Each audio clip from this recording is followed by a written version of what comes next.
So essentially, how this entire thing started is I've been working in consulting with a lot of startups, a lot of early stage startups. A lot of them get huge amounts of funding, but yet they're not able to grow for some reason, right? Because the product market fit is missing, the go to market is missing, and on the other hand, we have small businesses who are not able to grow at all because they are still kind of stuck in the old school way of doing things, and they're not able to kind of evolve to how the business dynamics have changed over the last a decade or so.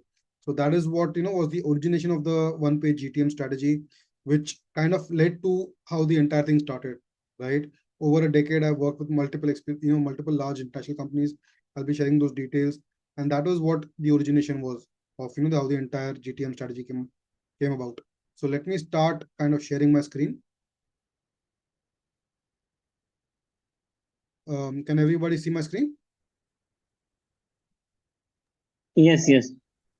Perfect. So essentially, the entire idea of one page go to market strategy was that how do we make it simple for businesses to go about their go to market without making it too complicated, or काफी simple रख के not make it too stressful, and at the same time make it very effective. What typically tends to happen is people think go to market is very theoretical, बहुत ही fictional है, large companies like to talk about it, but actually उसका real world practical implementation नहीं है. But nothing could be further from the truth, because especially what has happened over the last 5 years, right? Especially people like us who are very involved in the startup ecosystem, we've seen it firsthand that if the startups, if they don't have the product market fit properly, if they don't have the GTM properly, they can completely implode. So that's why getting that right is absolutely vital. So in order to kind of get the best out of this masterclass, you'll need to actively participate. Obviously we cannot get everyone to talk because it'll become extremely chaotic in terms of managing. So anytime there's a question, right, would love to see you respond in the chat, so I get some context of what the responses are. So I must most important thing is I know this could be very complicated, and there are a lot of distractions around us when we are trying to work, but that becomes extremely important that we are completely focused over here, because it's going to be a lot of information, a lot of strategy, a lot of tactics which you can implement immediately. So that's why it's extremely important to kind of be attentive, and at the same time take notes, because if you don't take notes, it's going to make it even more difficult for you to kind of understand how the entire GTM is going to work out.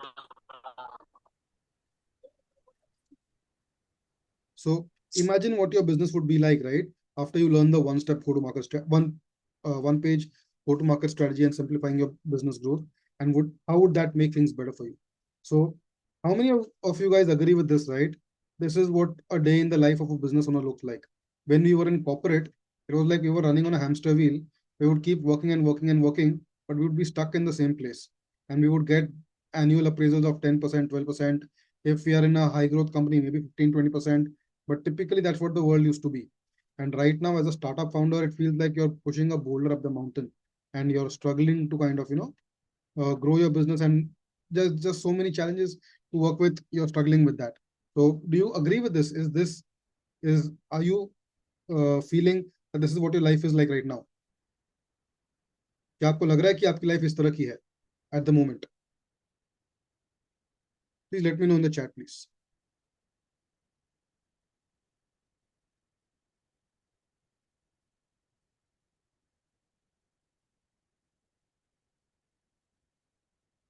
Exactly. So that is what the idea was, right? To how we can kind of how we can get out of this rat race. And essentially, AI is Thanos, right? It is eliminating half the businesses and jobs in the world. I cannot stress the importance of how this thing is completely shifting the paradigm, shifting how the entire ecosystem is evolving, how the business ecosystem is evolving. Chat GPT laid the foundation 2 years ago, and now you're looking at so many companies who are right now. This is just conversational AI. This is not even the real main AI. This is just conversational AI, and still the impact that we are seeing is absolutely tremendous. Let me kind of show you what the current business climate is right now, right? 8.5 lakh registered businesses in India have shut down since COVID. Think about it again. 8.5 lakh business COVID के बाद shut down हो चुके हैं. That's how bad the situation is right now. And I recently, just yesterday, came across another stat. that ever since ये quick commerce companies आए, right? Zepto, Instamart, and Swiggy and all that stuff, they have killed at least 1 lakh retail kirana shops across India. And these are just the ones we know about. जिनको जो हमें पता नहीं, उनका तो हमें पता भी नहीं भाई क्या चल क्या रहा है वहां पर. That is how dire the situation is of businesses right now. Market is getting hyper competitive because there are so many players coming into the market with so many innovations which are happening these days that people are struggling to kind of get their business to get off the ground. Customers are getting impossibly demanding. I'm sure most of you would agree with this, right? Customers का demands खत्म नहीं होता है. They are so used to the 10-minute delivery. उनको सब कुछ 10 minute में चाहिए और पैसा नहीं देना. You're stuck in the middle के they want top quality service without paying enough for the value for it, and becomes impossible to manage, right? And margins are shrinking, especially with the inflation going up. Inflation is sky high. अगर cash flow proper नहीं है, your business will always be in a ventilator kind of a situation कि चल रहा है, बंद नहीं कर सकते और आगे बढ़ा नहीं सकते. That's the situation which your business is going to be in. And hiring has become extremely expensive because labor has become very expensive. And I'm not just talking about the top tier B school guys. I'm even talking about regular people, right? Even if you want to hire junior staff, the regular graduates, right? You won't find regular graduates graduates for less than 25, 30,000 rupees. That's the current situation right now. So what this GTM strategy is going to be for, right? It's going to be for B2B businesses. It's going to be for B2B tech SaaS startups. It's for high value B2C businesses, coaches, consultant service businesses, certified professionals like lawyers, accountants, architects, etc. For them, this is going to be extremely valuable. So we are going to be cover how to create the one page go to market strategy in the business, right? Let me mute a couple of people. Give me a sec. Yeah, done. So how do we create the one page go to market strategy in your business, right? So my goal for this masterclass is to give you the most reliable way for you to acquire more customers in 2025. You're probably wondering why I'm qualified to teach on this topic, right? So I was the head of marketing of two international crypto exchanges. One was based out of Dubai, one was based out of Singapore, where the annual revenue we were doing was over $10 million. I was the venture partner at our ventures, where we were helping early stage startups raise funds. Prior to this, I was the regional sales manager for Paytm, handling the healthcare vertical for them. Prior to that, I was the regional sales executive for Johnson and Johnson, where we were handling the entire north region of India, upper north region of India, for the medical devices of Johnson and Johnson. And I was also the head of startups of World Trade Center Pune, where we would be focusing on helping Indian companies expand internationally and helping international companies expand to India. I'm not sure if you've heard of a company, MyLabs नाम की एक company है. They are one of the leading players in the COVID diagnostic kits in 2021. So जब COVID diagnostic kits आ रहे थे, MyLabs was the one who was originally made it, and the WTC Pune team, which I used to work for, we helped them expand to 9 other countries internationally. So that's the kind of work that I've done in the past with all the companies which I've worked with. So one more thing, how many of you have bought my book? Can you let me know in the chat? Over the last week when my book was launched, I've seen a lot of downloads happening, right? So can you let me know in the chat how many of you have actually purchased the book?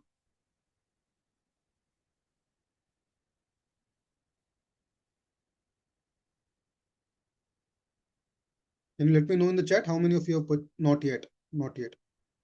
Anyone else? So you can still kind of, scan the QR code over here right now and get it from Amazon. It's just for 50 rupees. Not a very expensive thing at all. The reason is not to kind of, make money out of this. It's to kind of spread more awareness about it, right? You can scan the QR code. It'll take you to Amazon and you can easily, get it for 50 bucks. And the people who actually, go through the book and, give us a good review, right? On Amazon, they will get free cheat sheets of the entire one page GTM strategy. They'll get access to this free masterclass, anytime that they want. They'll also get access to the base plan of a BizYogi task management and customer ticketing software for life. So you'll also get free software for your business, which you can implement immediately into your business, right? So that is another benefit which you can get out just from that 50 rupees ka book. So these are some of the accomplishments which I've done. I generated 20% MRR growth rate in Bisleri in 6 months, right? And Bisleri, I don't need to tell you how saturated the market is. हर बंदा पानी बेच रहा है, right? तो जब हर बंदा पानी बेच रहा है, it becomes very difficult to grow in saturated market, but we were able to do that. When I was in J&J for 2 years in Chandigarh, we generated 60% ARR growth over 2 years, not 2 months, it was 2 years. And it was a highly saturated market. We had other competitors जो हमसे half price में बेचते थे, वो हमसे half price में बेचते थे, and still we were able to generate such a huge amount of growth. I was one of the first guys who started one of the first online diagnostic businesses in India in 2017. So this was from inspiration with PharmEasy. So one of the co-founders of PharmEasy was my senior from NMIMS. We did MBA together. He was my senior over there. And after taking inspiration from his PharmEasy, I started the first online diagnostics business, uh, which I had to unfortunately shut down during COVID because it is extremely difficult uh, to kind of get it done. It was very difficult to scale, and I got a lot of business understanding that why my business failed. And if I think about it right now, I myself would not start the business again because of the learnings which I gained because of that failed business. I worked as a senior marketing leader in 2 crypto exchanges, as I already mentioned, with $10 million plus ARR. And I was the head of startups at WTC Pune, where we used to help businesses with international GTM and also help international business come back to India. And we generated like 20. This is my personal revenue. I've generated 20 million plus lifetime revenue directly working with the companies which I've worked with in the past. And I'm not talking about the clients which we work with in WTC Pune and the amount of revenue that we generate for them. To give you an example, My Labs is a unicorn whom we helped expand to 9 other countries. So that could just kind of give you the scale of which I've worked with in the past. Uh, as I mentioned, the client revenue is significantly higher. So this is Mr. Ramesh Chauhan, the chairman of Distillery. This was within my first 9 months itself, where I got this certificate from him. This was again my team in J&J, where we got the best team of the year award in Johnson & Johnson. This is just some of my personal hobbies. I love traveling a lot. And when I was solo backpacking across Europe when I was 23, these are just some of the pics from there. These are some of the testimonials who I have helped grow their business, help them, mentor them, advise them to help them grow their business, right? So I helped Bharti, I helped Vikram, and founder of our ventures. We used to love working together to help grow their companies. These are some more of testimonials of mine, which you can find on my LinkedIn profile. So let's get into it, right? Is this you having to juggle kind of multiple things at the same time? You're taking care of service, you're taking care of operations, you're taking care of business development, you're doing customer support. Everything is being done by one person, right? And it's not a good way to grow the business. Practically, it's impossible way to grow a business. But more importantly, it's also a very bad way to live, right? There's a lot of talk about hustle culture, hustle lifestyle, जो आजकल social media में चल रहा है, but ये बहुत ही toxic है, and this is not sustainable in the long run. In the long run, you want to get out of this mode as quickly as possible and hire people around you. But right now, you're in this situation. So are you struggling with limited new leads every month, limited new clients every month? You're a one-man army doing everything. You're struggling to hire and retain good employees. You have to follow up with clients all by yourself. Even the employees that you're hiring, they're not completing their tasks on time. So you need to follow up with them manually each and every time, whether they are doing or not doing. Constant firefighting mode, constant stress, never-ending stress, right? It kind of wears on you eventually. And how much is this costing you in the long run? How much is your time and effort worth? So it feels like you're working 12, 14 hours a day, but your business is just not generating the results which you want, which you deserve. How many of you are feeling that way? Now I'm going to show you what it takes to become a successful entrepreneur. As I told you, over the last few years, I worked with some phenomenal companies, many of them, doing 100 CR plus revenue. In fact, one company we're in discussion with, we're going to be helping them with the IPO, their SME IPO. And I've seen the kind of struggle that they've done, right? So I'm going to be highlighting a few traits of what it takes to become a successful entrepreneur. So do you need to be ultra smart? Do you need to work 12 to 14 hours a day? Or do you need to do both? Which do you think it is?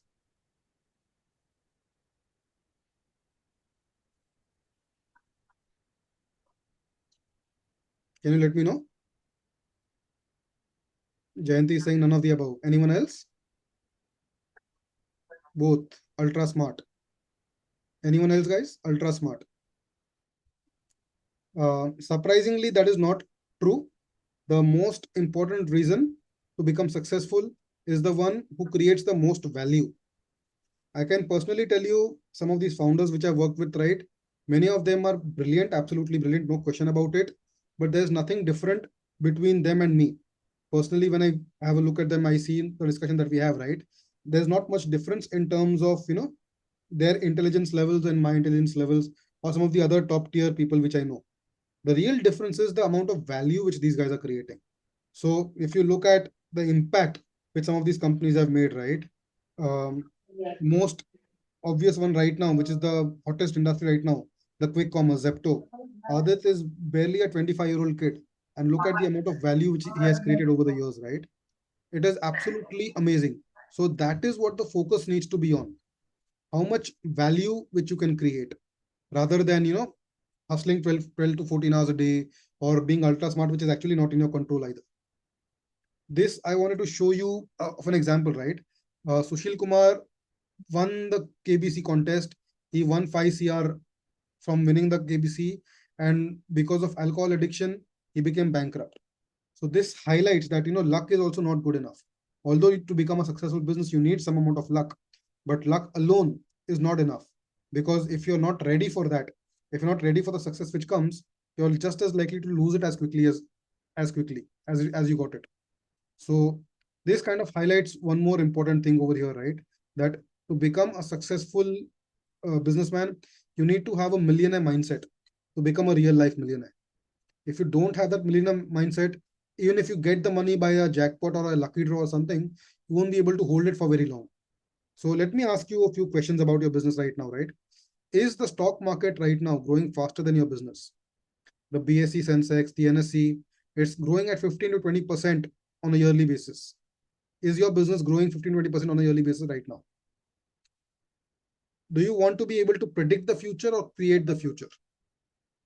Do you want to wait for disruption to come to you, or do you want to disrupt your industry? Let me know in the chat, what are your responses to these questions? Is the stock market growing faster than your business? Do you want to predict the future or create the future? Do you want to wait for disruption to come to you, or do you want to disrupt your industry? Guys, please let me know in the chat. We need to make it interactive so that it makes sense for all of us involved.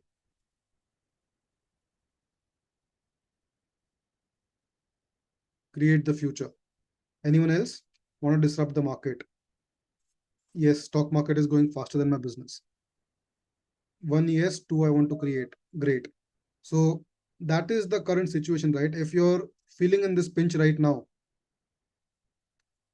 anybody knows any of these companies? McKinsey, BCG, Bain, Capgemini, predict and create both. I want to disrupt. Yes. So all of you would know these big companies, right? They are large consulting companies. My vision of what I want to accomplish is provide business growth support to VC and non-VC funded businesses as well at value pricing. Because VC businesses have all the money in the world, they have all the support in the world. But what about non-VC funded businesses, right? So I want to create an ecosystem where I'm able to support such businesses at value pricing so that even they can get the same support, the same knowledge to grow their business accordingly. And eventually, I'm hoping to become like a McKinsey for small businesses and startups, because that's how I can create true impact in terms of growing their business. So the entire one-page GTM plan, which I told you about, right? I've created this over decades of experience, and obviously, I've captured some international best practices from two companies which I've worked with. So it's a compilation of all of that together. And in from 2021 to 2023, I made 100K USD net in less than 2 years. I'm not talking about revenues. These are take home money, these are profit money which I made over last 2 years. So this kind of shows, right, how it has been effective for me and how it can be effective for you as well. And after a decade plus of experience, I've discovered this the hard way, that if you've been struggling, then this is probably why you need the one page go to market, because the market is more complex than ever. The buyers have abundance of options. There is tremendous competition in the marketplace. Most importantly, most businesses, they don't have a concrete USP or a differentiation. I'm not sure if you've read about this book called The Blue Ocean Strategy. The Blue Ocean Strategy clearly highlights that if you are competing in a market where there is tremendous competition, that creates red ocean. But in reality, if you compete in the red ocean market, your business will not survive. and it'll just end up, being eaten by everyone, by other sharks in the marketplace, and no one will survive in such a situation. That's why creating a differentiation is extremely vital. In fact, renowned investor Peter Thiel, who was one of the co-founding partners of PayPal and one of the first and the first investor of Facebook, he used to say competition is for suckers, because you are supposed to create a USP and differentiation in a such a way that you are essentially the only person in the market who's competing, not competing with anyone else. It's extremely important to get that right. And in 2025, lead generation is expensive. I'm not sure how many of you have actually run ads, but lead generation is getting increasingly expensive by the day. And even if you do it organically, most people, we kind of ignore the value of our time. But if you actually assign a value to your time, right? Putting in a calculated value of what you think 1 hour of your time is worth and how much these organic strategies cost you, you'll realize that how expensive lead generation is. Sales process is not defined. That creates a lot of problem, with all these steps. And this is why the one page go to market is required. So this is what a general buyer stage looks like in a market, right? It is like the Titanic iceberg. The iceberg, you think at the top you're seeing the small stuff, but in reality, majority of it is submerged under the water. And that is what the state of the marketplace is as well, right? Everyone is rushing after what they're seeing at the top of the iceberg, which is the 10% of the customers who are willing to buy immediately. What happens because of that is everyone is competing over there, and it becomes a tremendous price war, and becomes very difficult to kind of sell in such a situation. But you are ignoring the rest of the 90% of the population who may not want to buy immediately, but they would be open to buying within the next 3 months, 6 months, 9 months, 12 months, or whatever. But the point is that is where the real opportunity lies, because once these guys, they become in the top 10%, and when they are ready to buy, right, they would remember the people who were reaching out to them when they had no intent to begin with. And that would build a lot of goodwill in the long run to help you acquire them as a customer once they reach the buying stage. So that is why it becomes extremely important in 2025 to get this right. Just think about yourself as well, right? Customers don't want to be sold to. Think of yourself as a customer, right? Would you like someone to kind of force sell to you? That's what happens at the top 10% level, right? You find like dozens of suppliers who are all trying to force sell you, and you get irritated, and you kind of take a step back of that you don't want to do. The biggest example is obviously the Bajaj Finance and all these spam callers who harass us day in and day out, because customers do not want to be sold to right now. The customers sell themselves. They do not want to be sold to. They want to take their own buying decision. They do their own research, and they sell themselves. That is how you engage the bottom 90%. You give them the education which is required to ensure that when they actually reach the buying stage, they decide for themselves what they want to do. They do their own research. They prefer to buy from people than companies. About 30, 40 years back, there used to be a trend where people would trust large corporates, large enterprises, because they would think that builds authority. And that's what I learned during my B school days as well. But over the last 10 years, the situation has changed completely, where people want to buy from other people. They want to have personal relationships. They want to have that personal connection. And that's what the people, prefer to buy from. And that's how it builds a long-term relatability. And that's what is done because of, the advent of social media. You need multiple touch points. Again, think about yourself, right? Would you buy someone when someone tells you something the first time itself? You probably won't. You need multiple touch points. You need multiple points of interaction before you would buy. And that's how the typical customer is right now. You need to touch base with them multiple bases, and you need to build relationship with the client. It's not a purely transactional event. You need to build a long-term relation with them. They're not just buying a product. They're buying a vision. They're buying a purpose. They're buying you. They're buying who you are, what your personality is. And that is the reason, even big brands, they are struggling right now. Businesses which have been there for donkeys years, right? Large companies like General Motors, General Electric, they're all struggling. And new upcoming businesses, they're completely replacing the old businesses, because they are not, they don't just want a product or service. They want to see if their values align with the business or not. So the reason why, all this buying psychology, which I've kind of told you, right? The reason why you have not been familiar with all of this is because the ecosystem has become very complex right now, especially with the advent of social media. There's a lack of right advisor to guide you. There are so many people creating free content on social media. There is so much extra noise.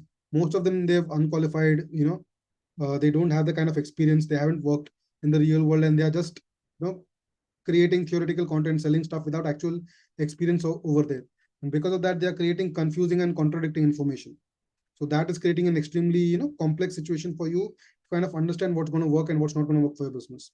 And the clients have become ultra price sensitive, ultra demanding, and marketing and technology has advanced tremendously.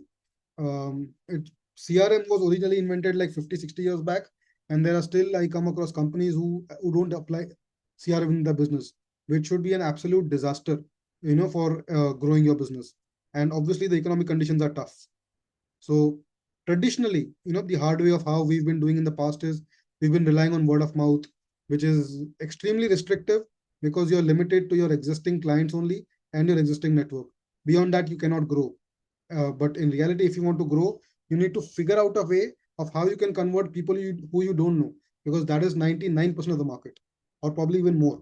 So if you cannot figure out how you can convert strangers, you'll always struggle to grow your business. When you're doing physical meetings, client meetings, there's lots of cost associated with it. You have travel money, you have coffee money, travel time. All of these are costs which, because you don't kind of factor in these costs, the timing costs and everything, but they are huge costs to look at, when you look at in terms of conversion at the end of time. Um, if you're depending on others for lead generation to kind of refer deals, right, that limits you and makes you vulnerable, and makes you dependent on the other business. So if you look at it overall, all this stuff will cost you at least 2 to 3 lakhs a year, not to mention the opportunity cost and time of not taking control, not taking charge of doing your own lead generation yourself, and not to mention the minimal security of repeat businesses or long-term business security. Um, Anyone know who this is? Let me know in the chat. What's his name?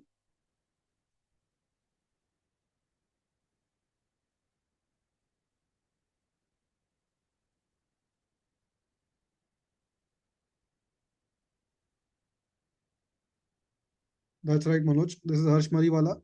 He is the chairman of Marico, if anyone is not familiar with that.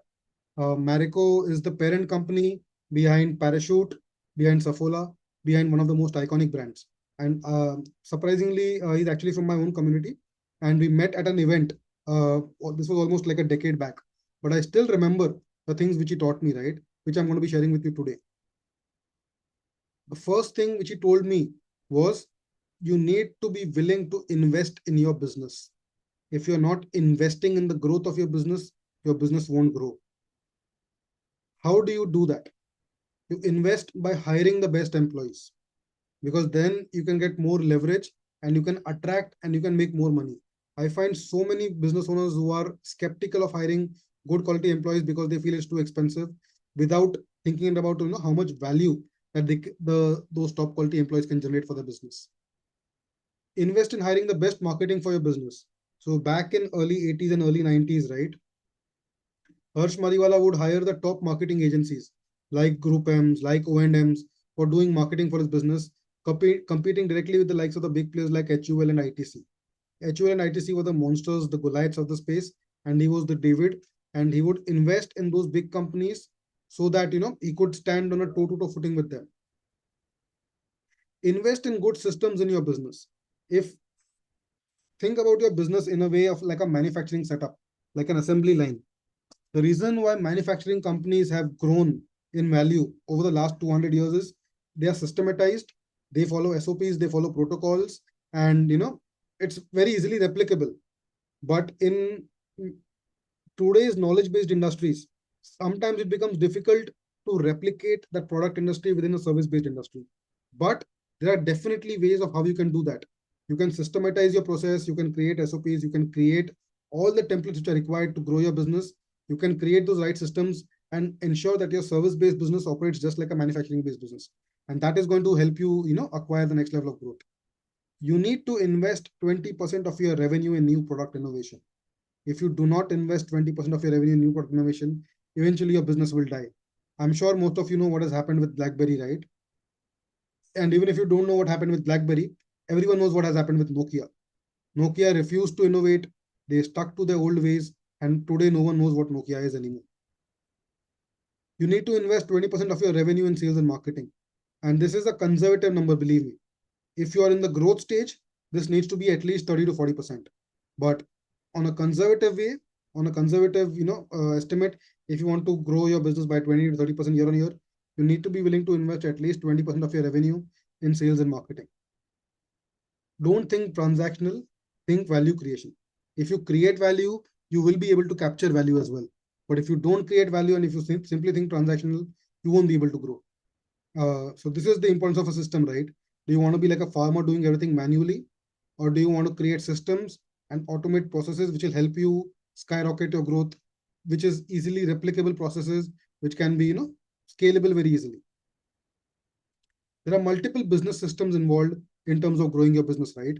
You have lead generation systems, you have lead engagement systems, which essentially what it means is the leads which have been generated, if you don't engage with them on a repeated basis, right, the time, money, and effort which has gone towards acquiring the lead has gone completely waste. So you need to set up these lead engagement systems as well. Then you have sales systems. These are the actual sales processes which are required to convert the business.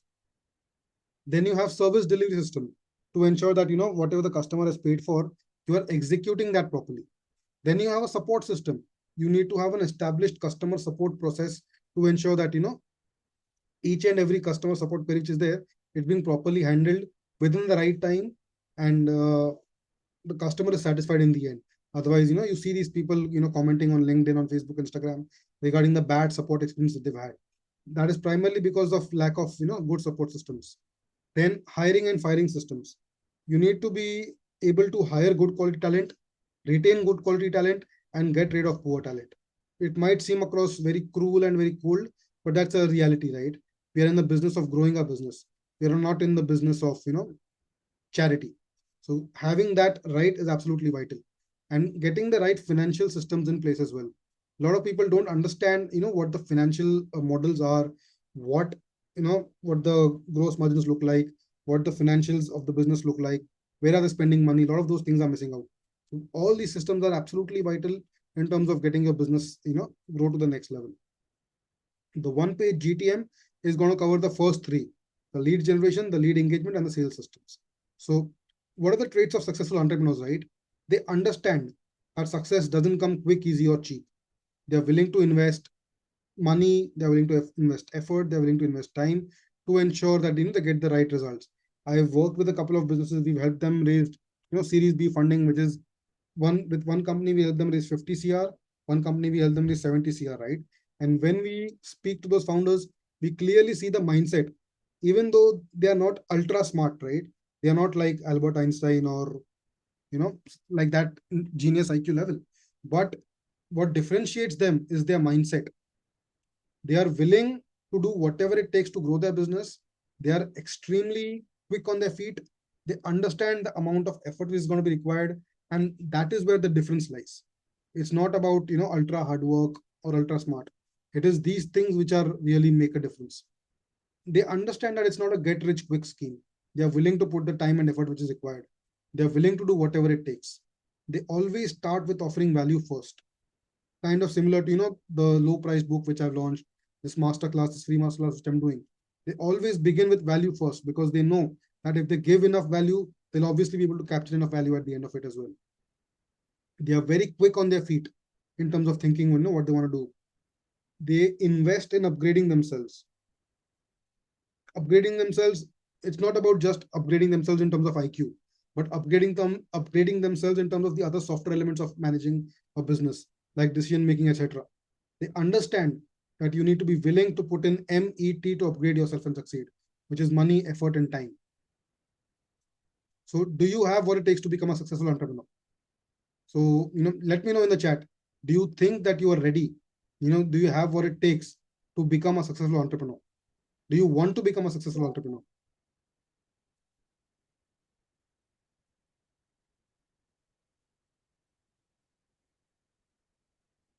Yes. Yep. Yep. Yes. Yes. I'm seeing many yeses, right? So, in 10 years from now, Bharat, do you really want to wait that long? Got it. Lovely. Lovely. So that's exactly what is required, right? You need to be ensured, you need to be focused towards become a successful entrepreneur. So now I'm going to show you the one page go to market system, right? Let me kind of see how I can eliminate this scratch which is there.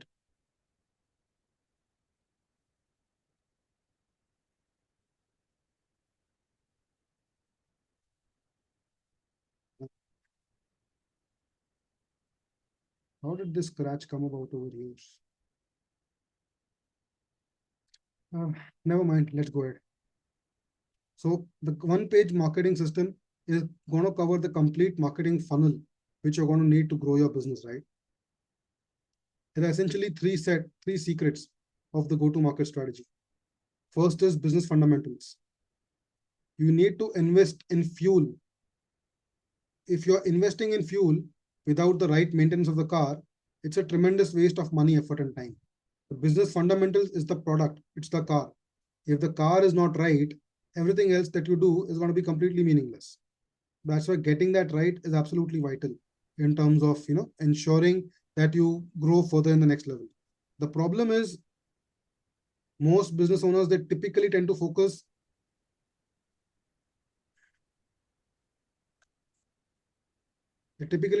on generating leads, but they completely ignore the business fundamentals, which is actually one of the most important things of a business. Because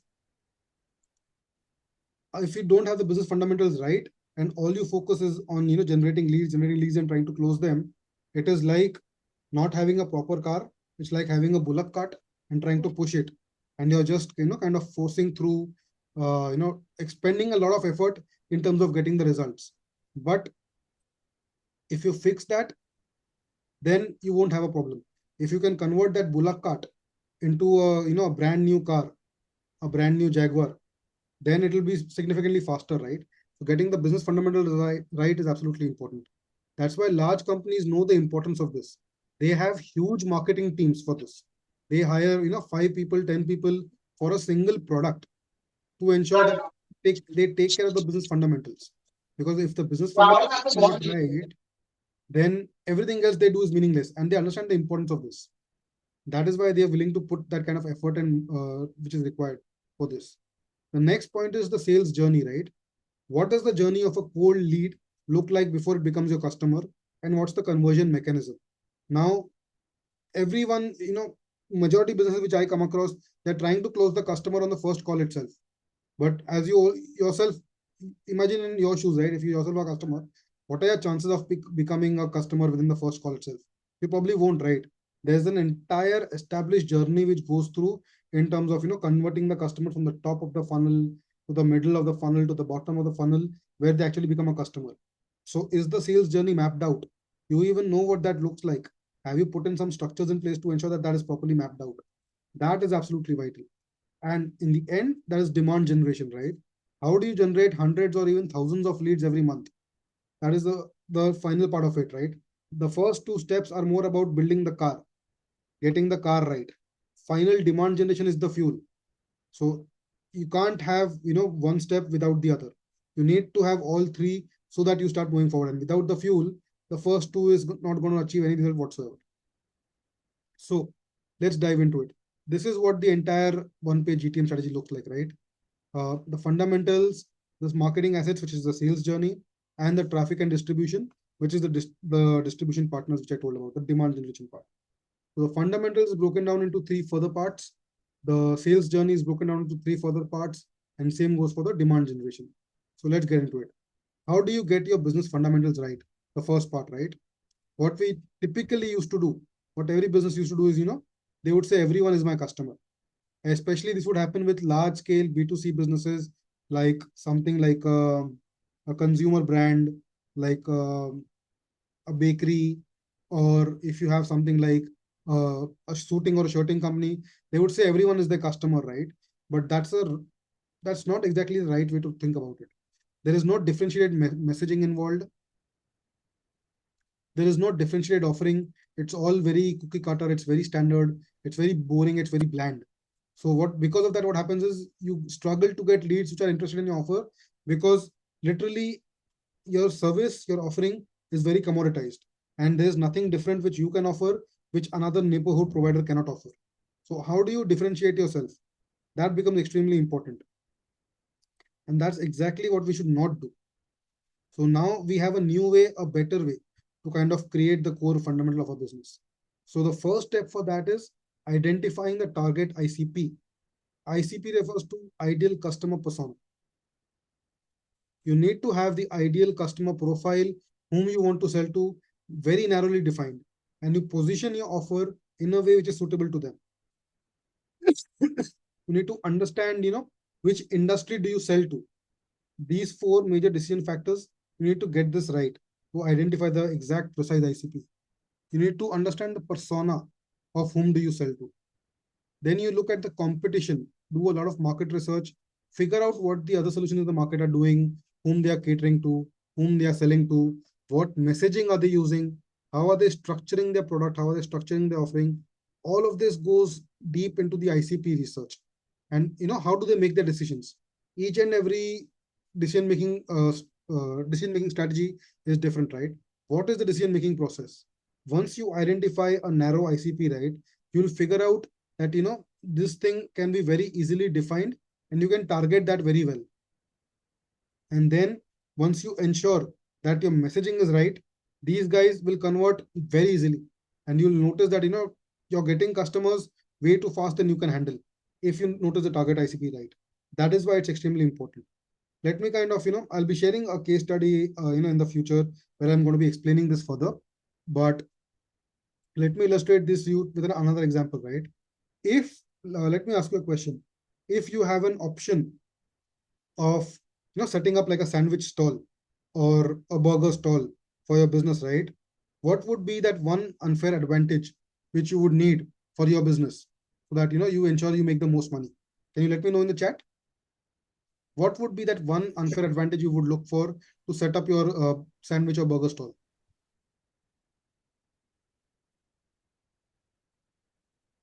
Location, okay. High traffic area, taste, no other burger stalls, quality, okay.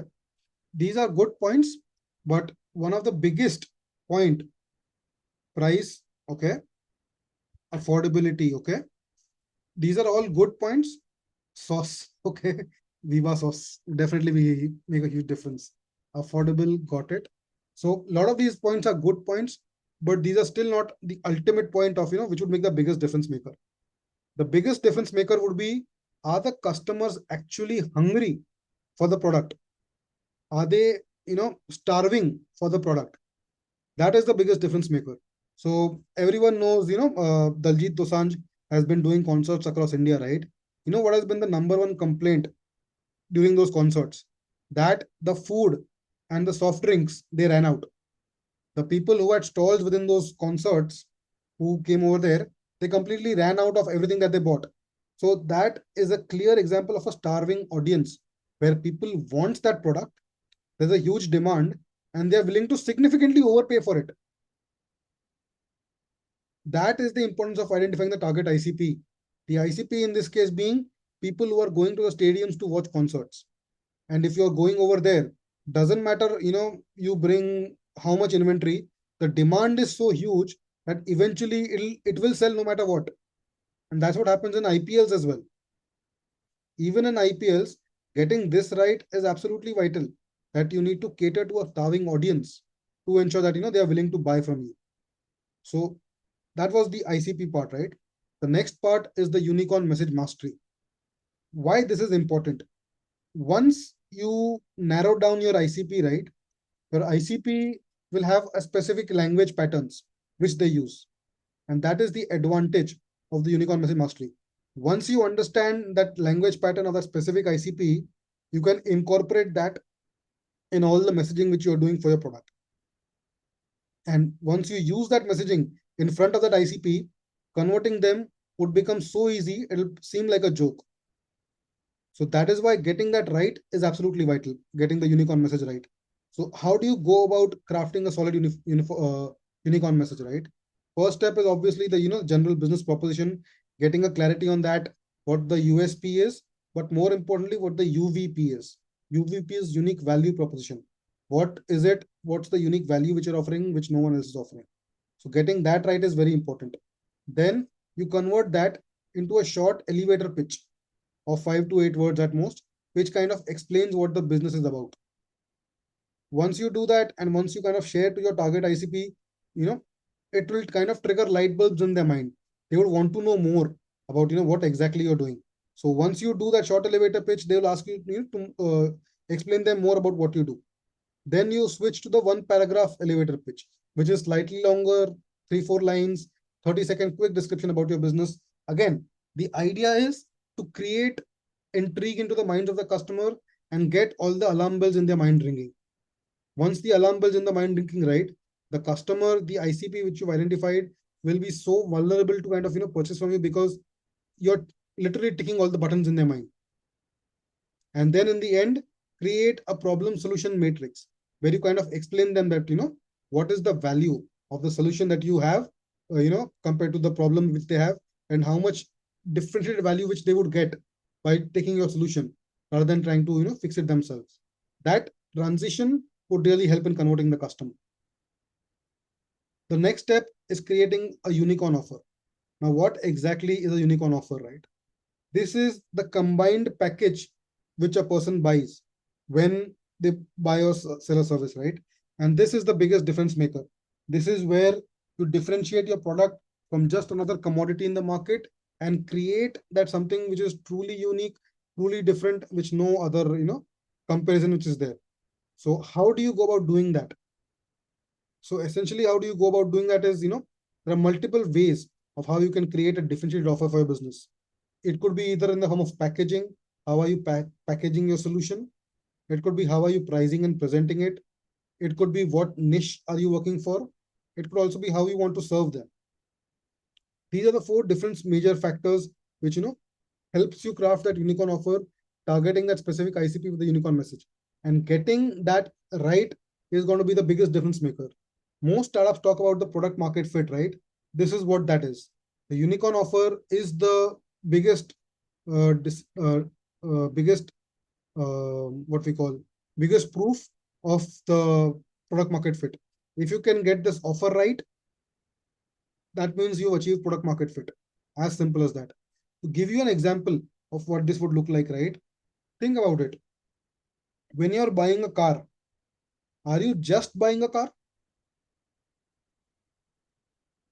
There are a lot more other things kind of involved over there, right?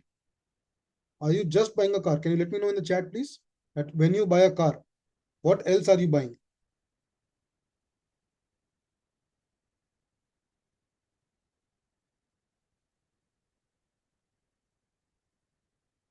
Guys,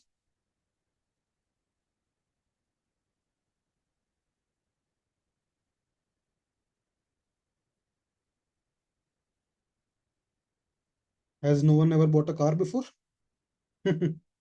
Social status, utility life cycle, yes. Anything else?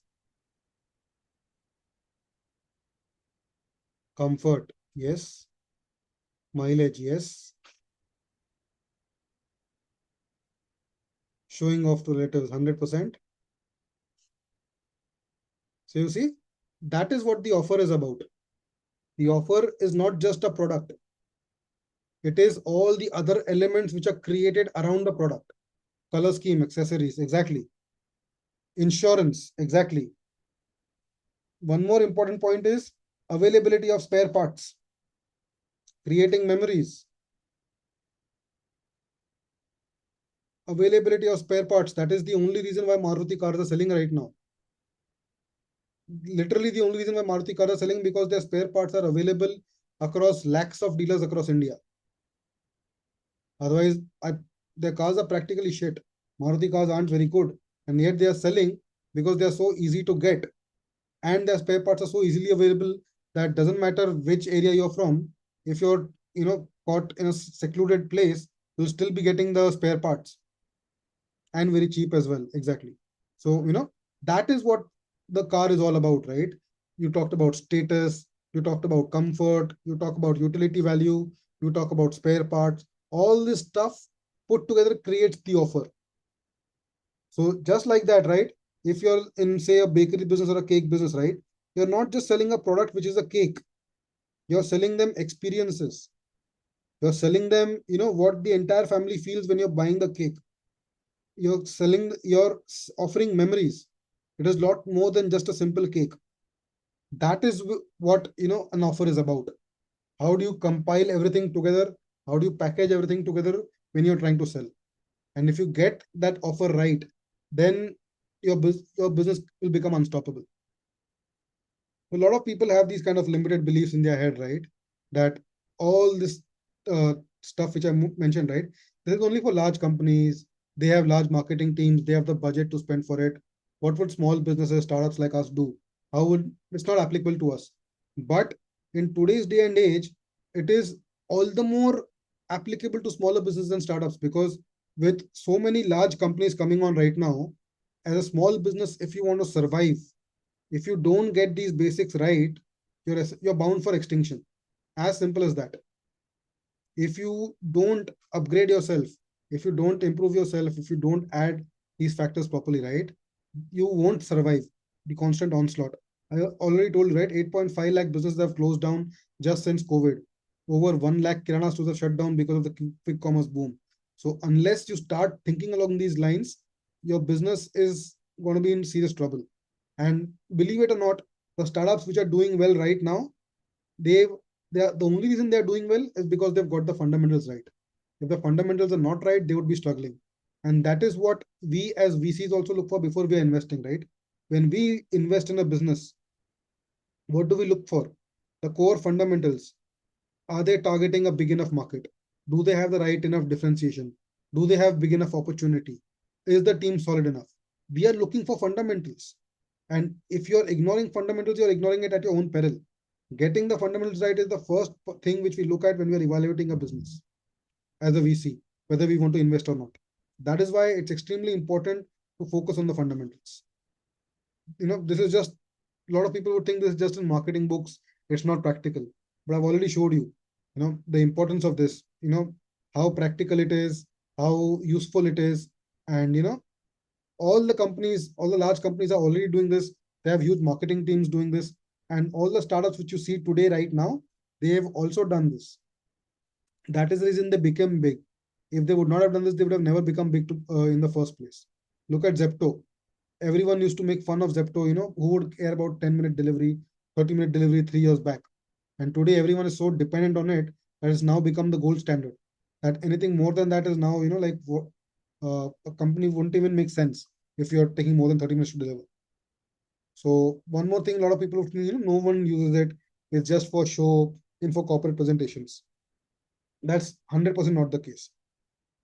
It is a systemic part of your business. It is how your business thinks. It is how your business breathes. How your business feels. It is the culture of the business. The fundamentals are the culture of the business. And a big, global strategy guru has said, culture eats strategy for breakfast.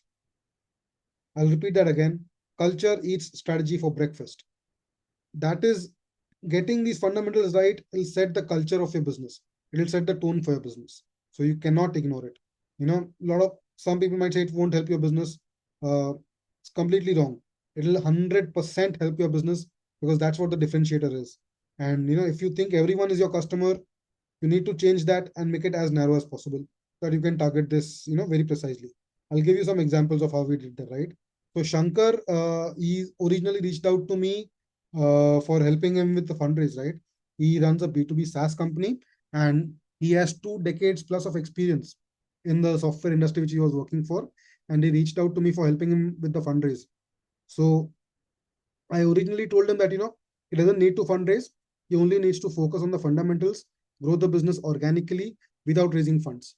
At that point, he did not kind of agree with me. But after 6 months, 9 months, when he started reaching out to other VCs, he came back to me and he told me, you were right, that, rather than wasting time with fundraising, I focused on actually the business fundamentals and, getting the fundamentals right, that would have helped my business more. So what happened was, we worked as I worked them on an advisory capacity. I helped them with his ICP mapping. I helped him with his messaging. His offer was bang on. All he needed help was with his ICP and his messaging. And right now, he is doing tremendous amount of revenue. And most importantly, each and every client which he has gotten, they are stuck with him. They've repeated their contracts, which means He has recurring revenue year on year, and each and every contract is worth 10 lakh rupees minimum. So you can imagine the kind of compounding money which is making year over year, right? That's the power of the fundamentals. Now let me take a big example. Facebook was the one who set the playbook for this. So when Facebook originally started, right, when Mark Zuckerberg founded it in his dorm, the original focus was just Harvard. For 2 weeks, they focused only on Harvard, and they captured 80% of Harvard students in 2 weeks. Then they expanded to other universities around Boston, other educational universities, not even students, just universities. Then they looked at other Ivy League universities, other top tier universities like Harvard, Stanford, Wharton, Yale, etc., etc. And then eventually they expanded across other universities. So for the first year of the business, all they were focusing on was college students. That's it. With such a narrow niche focus and ensuring that your product, your offering, everything, excuse me, is focused on just that narrow audience, they were able to grow so fast. And in 6 months, they acquired 1 lakh students on the platform Facebook, just in 6 months, because of the hyper focus, because of the hyper messaging, and that narrow focused offer. And once you do that narrow focus, network effects kick in. What happens is that small, narrow ICP which you've defined, everyone within that ICP will start knowing about you, and everyone will start wanting to work for you. That's how the network effects kick in, and that just creates the hockey stick growth which is required to grow your business. Another example was CCD. So I had interned with CCD about 15 years back. What was one of my first internship, right? Originally they started just in Bangalore because the promoter was in Bangalore. Then they started setting up multiple outlets over there. Then they would open one city at a time. They would not look at saying Mumbai bhi khulna hai, Pune bhi khulna hai, Delhi khulna hai, Kolkata khulna hai. No, they would open one city at a time. They would look for multiple self-owned outlets as well as multiple franchisee outlets to trigger the network effects. Once they are open in a single city, suddenly what would happen is, within a span of year or two, you would see 10, 20 CCDs open up within 1 to 2 years. And that would create a lot of network effects because everyone within that city would think, yeah, 10 aa gaye. The company is, really doing well. Let me go over there. So that was very important in terms of business strategy. Also, their niche positioning was very clear. A lot of people, especially in my generation, CCD was a huge nostalgia effect for us, right? After our college, we would go to CCD to kind of hang out with our friend and all that stuff. So that was what the positioning was. They were targeting college students. All their ads, all their messaging was targeting college students. And despite that, their major revenue would actually not come from college students, but from graduates, but from people who are actually working. People early in their jobs, they would find that a cool place to hang out. So even though the positioning was for college students, the actual customers were people who just got into the corporate world. They used that as a cool place to hang out. They used it as a place of nostalgia, etc. And that's where most of the revenue came from. So that is the importance of getting the fundamental rights and truly understanding your ICP very well. So do you understand the importance of this? Do you understand how important this is, getting the fundamentals right? Do you agree that getting the fundamentals right is absolutely vital for your business?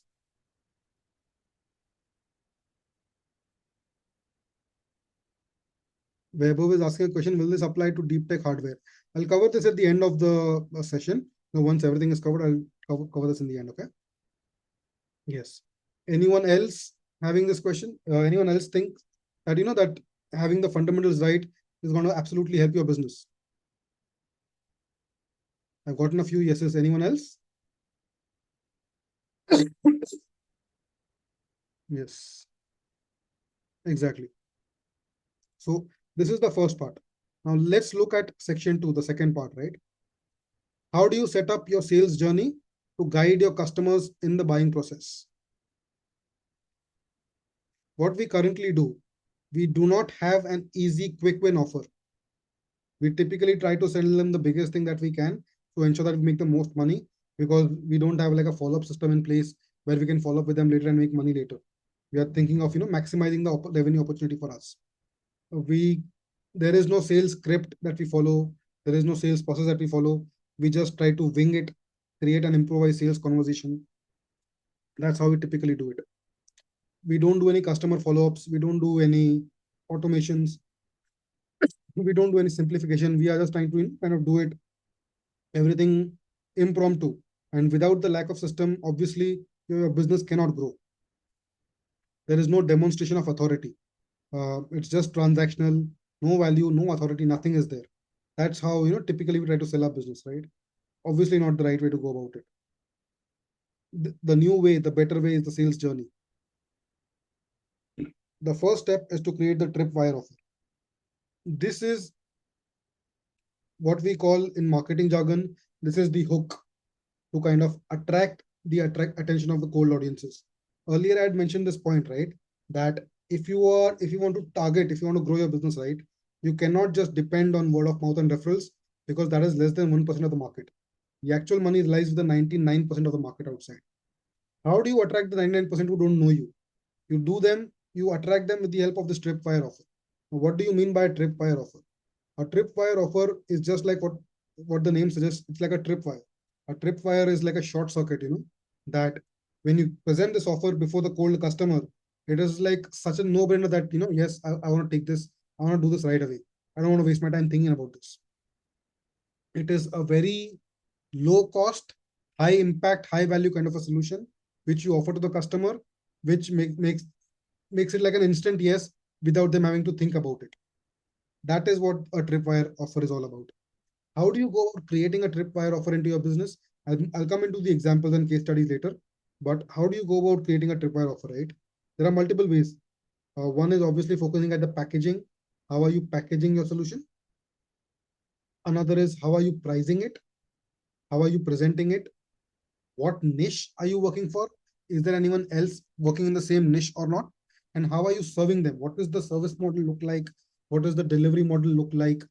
These are some of the elements which go into creating a tripwire offer into your business. I'll show you how exactly it works like. Once I give you a real world example, I'll probably give you an idea of how it exactly looks like. Next step is authority maximizer. If you don't have a brand or an authority in 2025, you're going to find it incredibly hard to sell.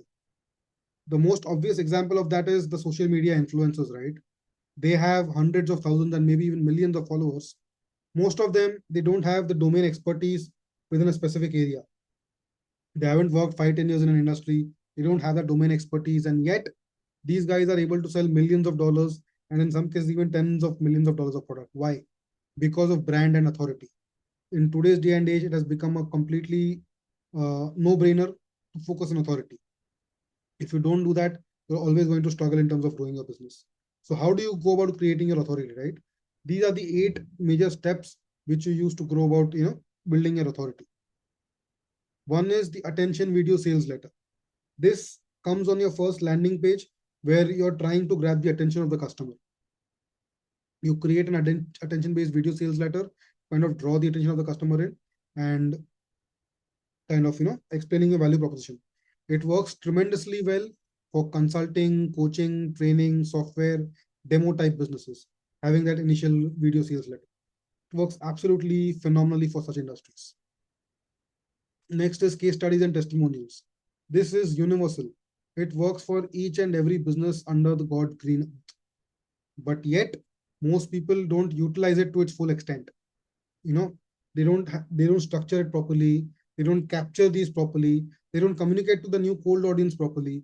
Without all that, that is, you're literally losing money without even realizing, by not capturing these, by not utilizing this in your marketing messaging. It is severely underutilized by most businesses. Then content strategy. Content strategy works for each and every business. There's no single business where it doesn't work for. It helps build personal brand and authority. Obviously, social media is the most obvious one, as I already talked about. Influencers making a lot of money.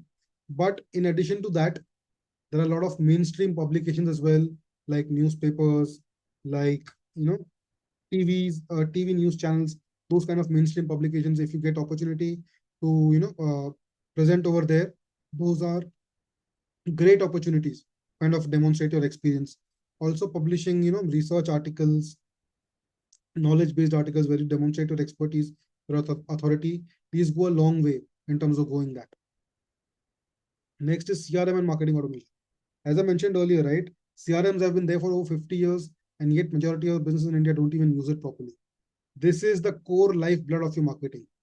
If you don't utilize this, you're always going to struggle to make money for your business, because this is where most of the money of your business actually comes from. Typically, what happens is when you generate leads at the top of the funnel, you completely ignore them afterwards. If they convert, well and good. If they don't convert, you completely forget about them. But that is absolutely wrong way to think about it. Instead, what you need to be focusing on is, if that doesn't convert, fine. Get them into your CRM, get them into your marketing automation involved, so that they see messages coming from you on a weekly basis. And once it is there, maybe 3 months down the line, 6 months down the line, 9 months down the line, eventually they convert and they buy something from you.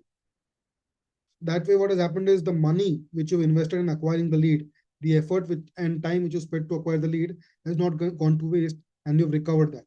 That's what a CRM and a marketing automation does. It helps increase the lifetime value of customers. And ignoring that could be a huge, huge, huge disaster. Next is the landing page. Uh, Landing page should be the bread and butter of every business, because this is essentially a lead capture mechanism for your business, right? Having a compelling landing page, posting your tripwire over there, that is how you capture leads and set them into a CRM marketing automation system to grow your business in the long run. Again, email and WhatsApp automation. It helps move leads along the funnel from top to middle to bottom, and ensure that you increase LTV in the long run. And in 2025, it's mandatory for survival. Now we come to the 10x sales script. It's been over an hour already.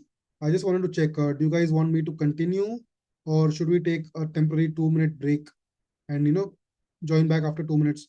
We can take a bio break, or you know freshen up and come back again after 2 minutes. Let's take a 2-minute drink break. Freshen up, have something to drink, take a washroom break, and we can join again, right?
Okay, guys, everyone's back.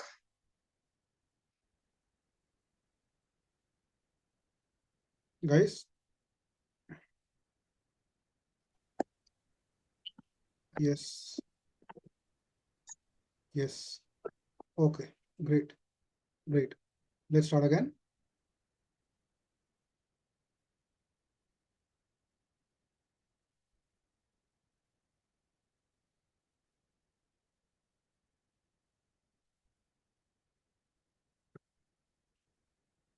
Hold on.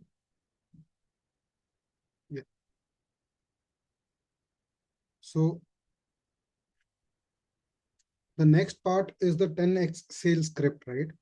Up until now, the process was, about how do we build a brand, how do we build the authority, how do you build the top end status, right? Now, how do we actually convert the customers, how to convert the leads which I've done? This is going to be the fundamental of the sales journey, the closing part, the bottom of the funnel part, right? There are essentially eight major ways of how you do about it, and how do you structure the conversation, right? Especially for B2B businesses, this is absolutely vital. For B2C, it's not that vital, it's not that important, but at the same time, it's a good to have for a B2C business, but for a B2B business, it's an absolute non-negotiable. You need to have this in place so that you can get the most return out of your business, right? So how the process would typically look like. First step, most important step is to get the sales mindset right. I when I used to work with Johnson Johnson with Distillery, as I told you, right, I was a regional sales manager over there. Us sales guys, we have a very different mindset of how things work, right? And getting this mindset right is the first thing of before you actually think about going for selling. If you don't have this mindset right, everything else you do after this is going to fail. So getting the mindset right is absolutely right. Most important thing is sales is service. When you're selling to customers, you are serving customers. You're acting in their interest to help them solve their problems. You're not just trying to force sell your product down their throat. They have a particular problem. You're trying to solve that problem with your product or service in place. That is what you're supposed to do as sales. It is not about, like a sleazy car salesman or a sleazy real estate broker who are just trying to force sell you just to get their commissions. Sales is a service business. It is not a force selling business. Also, do not feel guilty about selling. When you are doing selling, you're serving the customer, you're solving their problem. So if you want to help the customer, you should not be feeling guilty about selling it to them. Rather, you should be feeling good that, by solving the problem, you have helped made their life better. You should come from that mindset that by helping them fix their problem, you're making their life better. And that's what, as a salesperson, that's what your focus should be. And once you come with that intention, right, it when you are trying to sell them what you're offering, it won't even feel like you're trying to sell them. It will feel natural because you're trying to solve their problems. Think about it like a doctor, right? When you go to a doctor, when you go to him for a consultation, it's not like he's trying to force sell you something, right? He's trying to consult you. He's trying to figure out your problems and solve it, right? That's what a doctor does. That's exactly what kind of mindset you should have as well. But no force selling, no sleazy tactics, no cheesy tactics, nothing of that sort. It should be genuine intent selling when you know that your product is going to help the customer. If you know that the product is not going to help the customer, either don't sell it or sell something else, which would actually help the customer, but never force selling it. So, what the process looks like, right? First, you need to have like a warm up VSL. Earlier, we have an attention grabbing VSL, the focus of which is to grab the attention of the lead. This over here, once the lead is already inside, you need to move them from the top of the funnel to the middle of the funnel, right? Where they are more warmed up, they know exactly about what you're doing, they have more intent about your offer, about what you're doing. You either do like a VSL or you do an offer doc to ensure that they have some idea about what you do before they come into your sales call. So this is essentially the first step of the sales call origination. It warms them up before the actual sales call so that once you get on the sales call, it's not like you're doing one, two, three, everything from the ground. They have some context. regarding what's going to happen during the actual call. Then you do a lead qualification. Once someone becomes a lead, whether the lead is qualified or not to buy from you, there needs to be a qualification process. And especially in high ticket B2B business, this is a non-negotiable. So this is what we call a band qualification. Band is budget. Do they have the budget to pay for it? Do they have the authority to decide about it? Do they really need it urgently? And the timing is how urgently do they need it? Having this band qualification is absolutely vital. You don't need to waste time with procrastinators. If someone is just like, I just wanted to see what you are offering, what the pricing is, just like a casual kind of an exercise, don't waste time with such leads and prospects, because that's just, it's not an academic exercise. It is a sales process where you're using your time to guide someone to buy from you, right? So it's extremely important that there needs to be a high level of intent before you kind of, try to pitch them your offer. Then what the actual sales calls flow would look like once you actually get on the call with them, or once you meet with them in person, right? You need to have a predefined sales script in place. Majority of the businesses don't have a sales script, they don't have a sales flow, they have nothing of that sort in place, and they completely improvise it on the flow. But in such cases, the results are going to be so erratic, they're going to be so unpredictable, that it's going to be extremely difficult to scale kind of such kind of a system, because there is no system. You need a predictable system which can scale and grow, and the sales script does that. Obviously it will require some improvisations based on the ground, but those improvisations are minor. You cannot have the entire call improvised from scratch. As a sales guy, you need to maintain the tempo of the call. There needs to be a specific momentum to it. You need to meet the client at their tempo. Then you kind of bring them to your tempo. A lot of nitty-gritties are involved in terms of the sales dynamic and how it works. You are a consultant, you're not just a sales guy. Don't think of yourself as just a sales guy, you're solving the problem. That mindset is extremely important. And you need to maintain high energy during the call. Tonality and voice modulation. Different stages of the sales call, they require different tones. You cannot be a monotonous robot speaking in a single tone through the entire call, which will completely bore the customer and they won't feel any emotions. You need to be modulating your voice, you need to be modulating your tone, and you need to sound human. And different stages would require different tones.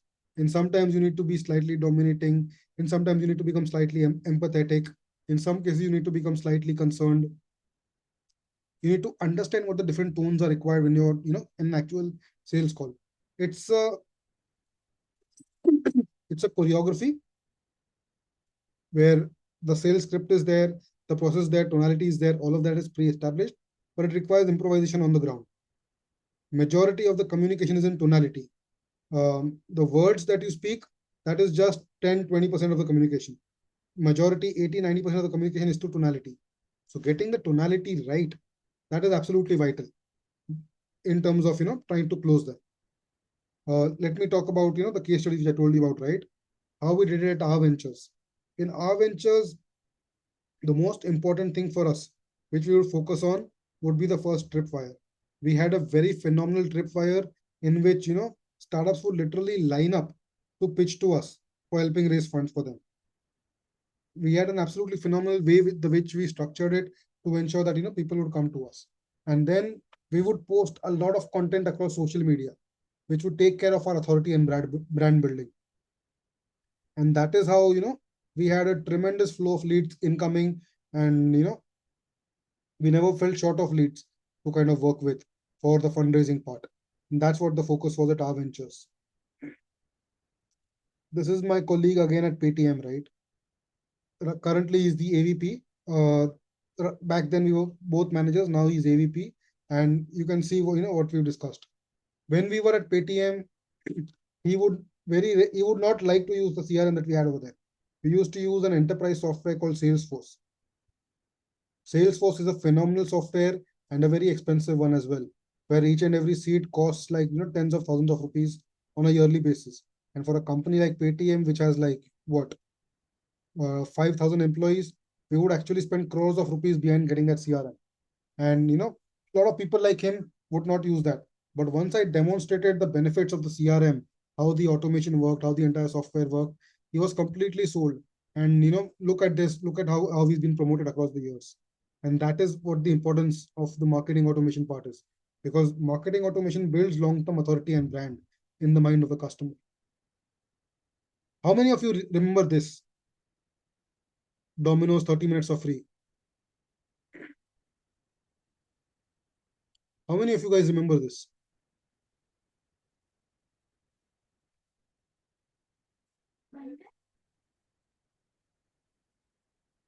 I do. How about others?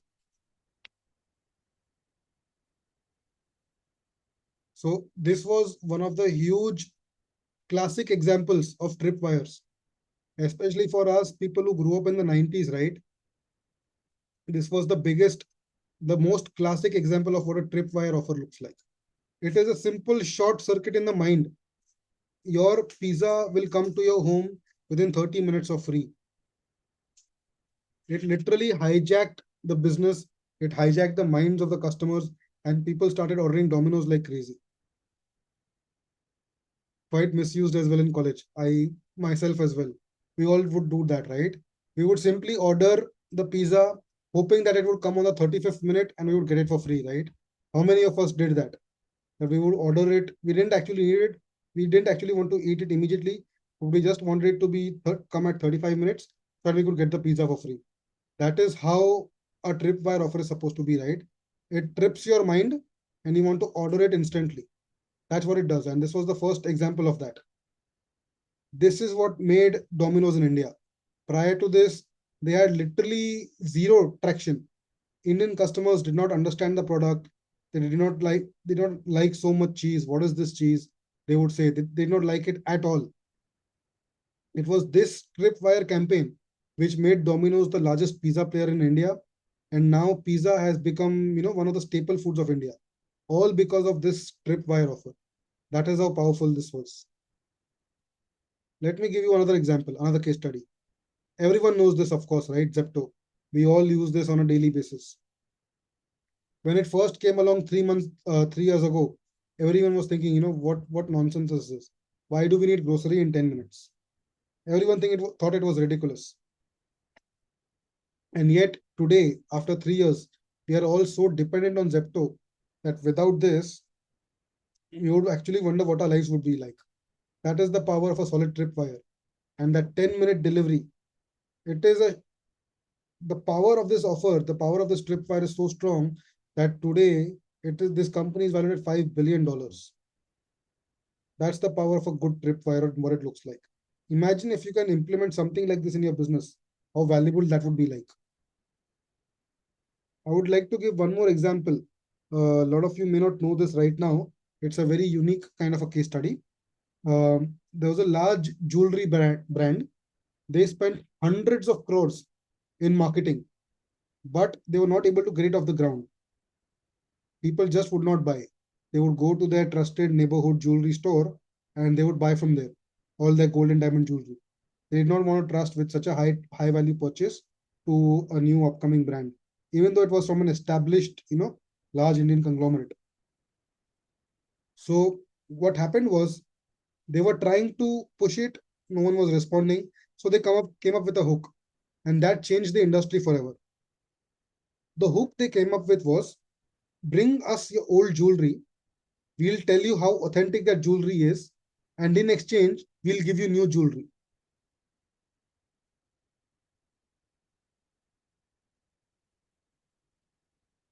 Think, think about this again, right? Bring us your old jewelry. We'll tell you, how much gold, original gold it has, and then we'll give you new jewelry. So people are writing Kalyan. So Tushar is right. It was originally pioneered by Tanishq. Tanishq was the one which first started it, and then it became a gold standard. And what happened was people realized that the trusted local nearby jewelry seller which they had, that he was scamming them all along. They would promise, 92% gold, 99% gold, when in reality it was just 60 to 70%. And that is where Tanishq became the largest brand, one of the largest organized jewelry brands in India. And one of the biggest reasons why, the entire jewelry industry became organized. That is the number one reason. All because of this one hack. This is the power of a kick-ass tripwire. And if you get this tripwire right, the journey from 1 crore a year revenue to 10 crore a year revenue to 100 crore a year revenue, it would become so fast you could reach it in 2 to 3 years. Obviously, you would need other things as well, but getting this tripwire right, that is the big difference maker which is there. So, setting up a sales journey, it eliminates the confusion in the mind of your customer and it brings certainty, predictability to your sales process. Do you agree that setting up a sales journey will help grow your business? Do you agree with this question over here? Yes, completely. Yes, exactly. That is the power of a predefined sales journey, right? So, a lot of people have some limiting beliefs about this, right? That my business has a very high price point. Like if you're in a jewelry business or if you're in a real estate business, what you can do as a tripwire. But there are ways how you can go about that, right? To give you an example, a jewelry guy, they can come up with a lot of different solutions. A real estate broker, they can come up with different solutions, right? Like they can offer birthday gifts, they can offer birthday offers that if it's your birthday, we will give you a special discount on the day of your birthday. Or they can come up with other unique offers where bring us your old jewelry, which is the one which is obviously being used. Or if you come, you'll get a free pizza, that kind of stuff. They can order food over there. They give you 5-star guiding experience, 5-star demonstration, all that stuff, right? Once you do all that right, even if your business has a very high price point, you can still figure out a tripwire, which is a low cost, high impact, high value offering. Next question would be CRM and marketing automation software are expensive. I see people saying, 4,000 a month, 5,000 a month rupees CRM software is very expensive. In the end of the year, it becomes 50,000 rupees a year. But if that CRM and marketing automation software, that software can help you generate at least 10 to 20 lakh rupees a year. Is that 50,000 rupees expensive? That CRM and marketing automation system, if it can help you bring 10, 20 lakh rupees in a year, then that 40, 50,000 rupees, is that really expensive? Even if you spend 1 lakh rupees on a CRM, is that really expensive? Because in order to save the 40, 50,000 rupees, 1 lakh rupees, you end up losing 10 to 20 lakh rupees. Does that logically make sense? So just because you want to save money in the immediate future, you end up losing money in the long term. Is that a right decision making strategy? Absolutely not, right? So that is why having a CRM and marketing automation system is absolutely vital. In fact, I already told you about Salesforce, which we used to use at Paytm. We would spend crores of rupees just for a CRM software. And there are tons of other companies which spend even more than that, especially the consumer brands. They spend tens of crores of rupees for getting the system. So the value which these systems bring is absolutely tremendous. And the ROI which you get, it is immense. Next is I am a consumer brand. How can I build authority? So if you're a consumer brand, you don't necessarily have to build an authority, but you can still build a consumer brand for yourself, a brand identity, a personal brand. Because in today's day and age, it is the personal brand which sells, right? Everyone knows Dwayne Johnson, The Rock. He's a tremendous consumer brand. He's a tremendous personal brand. And he recently launched his own tequila company that sold for $700 million. So even if you're a consumer brand, you can become your own personal brand, build your authority and start selling your products. We have small price transactions. 10x sales script won't work for us.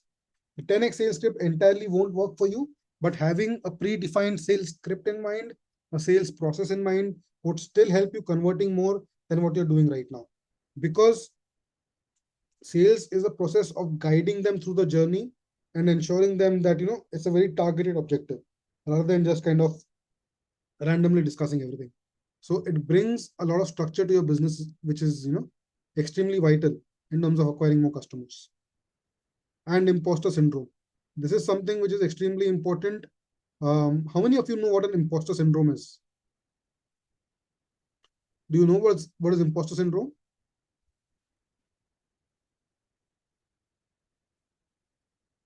No idea.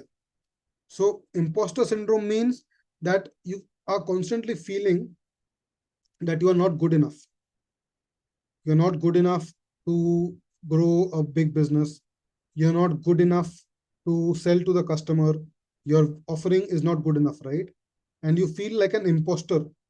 An imposter means like a fake person or a duplicate person. You don't feel authentic. That's what an imposter syndrome is. And that a lot of time kind of holds us back. It is subconsciously happening in our mind that we feel imposters, we are not good enough, we are, it's not authentic to us, right? And that kind of holds us back. And the problem is majority of the people don't even realize that this thing is holding them back. So it is extremely important to control this. Don't let it influence your decisions. You need to be able to figure out how do you manage this imposter syndrome to ensure that you are not weakened. It doesn't stop you from taking actions. It doesn't stop you from taking the right decisions, because imposter syndrome can be one of the most deadly mental blocks in terms of growing yourself and growing your business. So managing that is absolutely vital. So now let me show you one testimonial which I had of one of my clients, right? This will kind of give you an example of how the entire sales journey process kind of worked out for him as well. थोड़ा mindset shift कर दिया, थोड़ा offering change कर दिया, और उससे this is 10x. Right. Absolutely. It will completely change the way that I am charging to the clients. I can even charge more. Like I can get any amount of money, depends on my offerings and everything. So it's unlimited. Depends on client's product selling and everything. Exactly. And believe it or not, it's not even working that hard. इसमें आपको ज्यादा काम करने की भी जरूरत नहीं है. जो आप existing काम कर रहे हो, same काम इसमें रहेगा. हाँ. But with the same work, with the help of the new leverage, you'll be able to generate way more results, which you otherwise did not. Right, right. So you see this, right? That is how a small shift in mind, small shift in thought process, and small shift of execution, right? This guy was running a marketing agency, and I helped him kind of rethink the entire fundamentals of your business, how the sales journey looked like, and you saw, the kind of epiphany which he had when we kind of discussed that. And that is how powerful the system is. It completely shifts the mind and completely shifts, how the approach of the business is. So now let's look at the third leg of the one page system, which is how do we generate demand for your business at a budget price? Now, as we've already gone through the slide, right? The typical way is word of mouth, physical costs, travel money, coffee money, travel time, depending on others for lead generation, how much it costs, right? This is what we've been doing conventionally.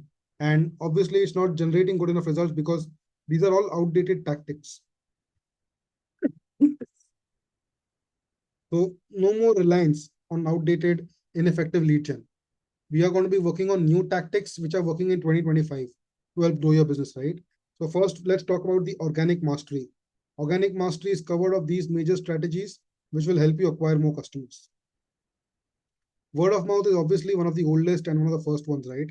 It is the most trusted, the most obvious one, which everyone should be using it. But exclusively relying on this is a suicide for your business. You cannot rely exclusively on this. You need to have multiple things at the same time. You need to incentivize referrals as well. So people who are referring you business, they need to get some incentives to refer you business. Otherwise, they will refer you one out of the kindness of their hearts.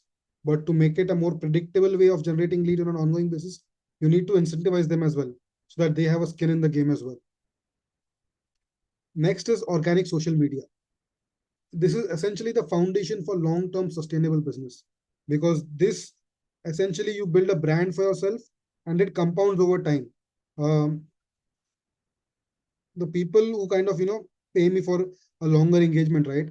I've created an investment matrix and the compounding matrix where I show you the power of organic social media and how much ROI it can generate. And it is absolutely tremendous.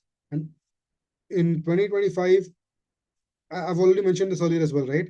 Influencers with no actual real life skill, but just the skill of attracting attention of people, they are making tens of crores of rupees with this.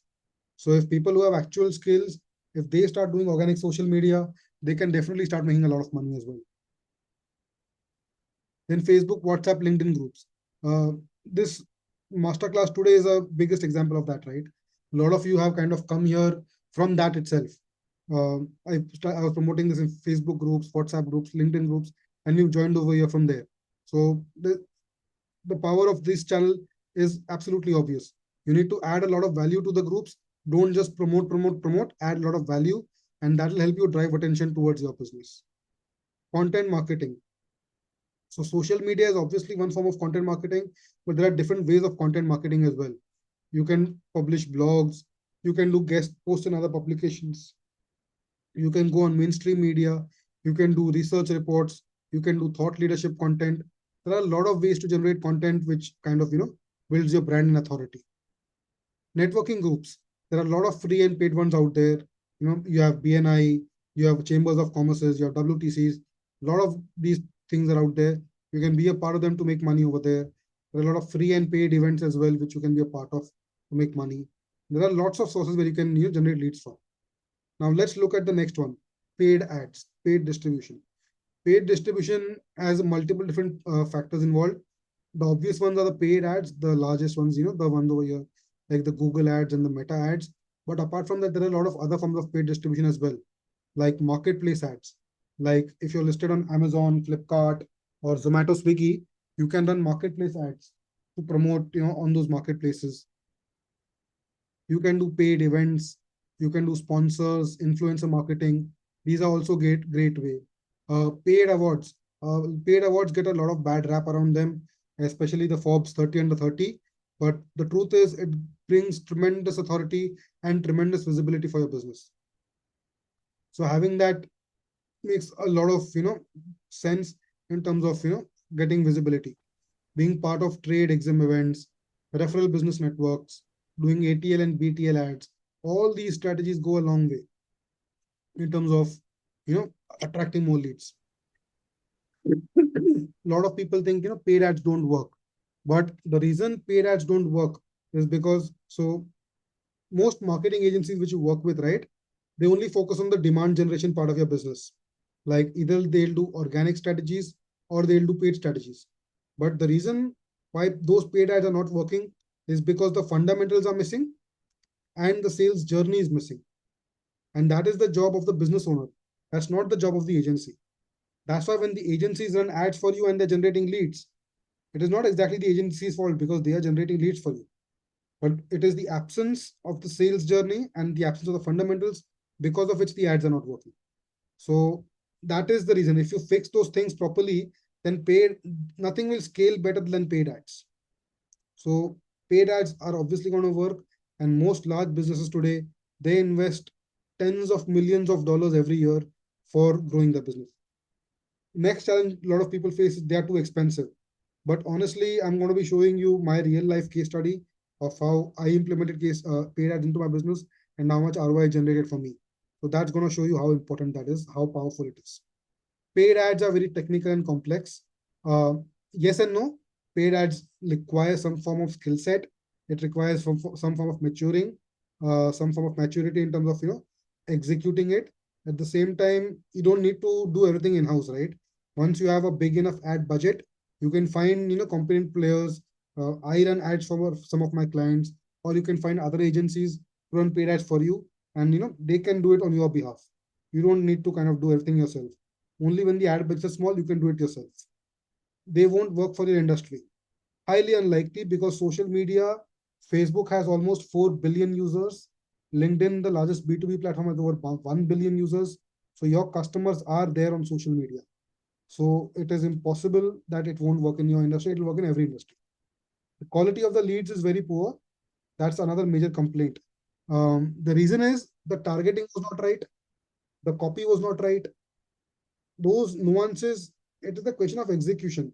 When I ask people, what kind of ads they are running, how they are generating leads, they say that they're doing Facebook ads, they're doing Google ads. When I ask them to show me the actual results of what they generate, right, they're completely silent. They have no answer because they don't actually know what's going on, what kind of work is going on, what the marketing person in their team is doing. They have no idea about that. Because of that, the quality of the leads are poor because it is not just about doing something as a checkbox that I've done Facebook ads, I've done Google ads as a checkbox to see, and when it doesn't generate results, rather than blaming the execution, we blame the channel that the paid ads don't work or Facebook ads don't work or Google ads don't work. When in reality, it was the execution which did not work. And the same thing, if it was done by someone else, they would be able to generate results. So it is more about the difference in execution rather than blaming the channel itself. And a lot of people think they don't have the money to invest in paid ads.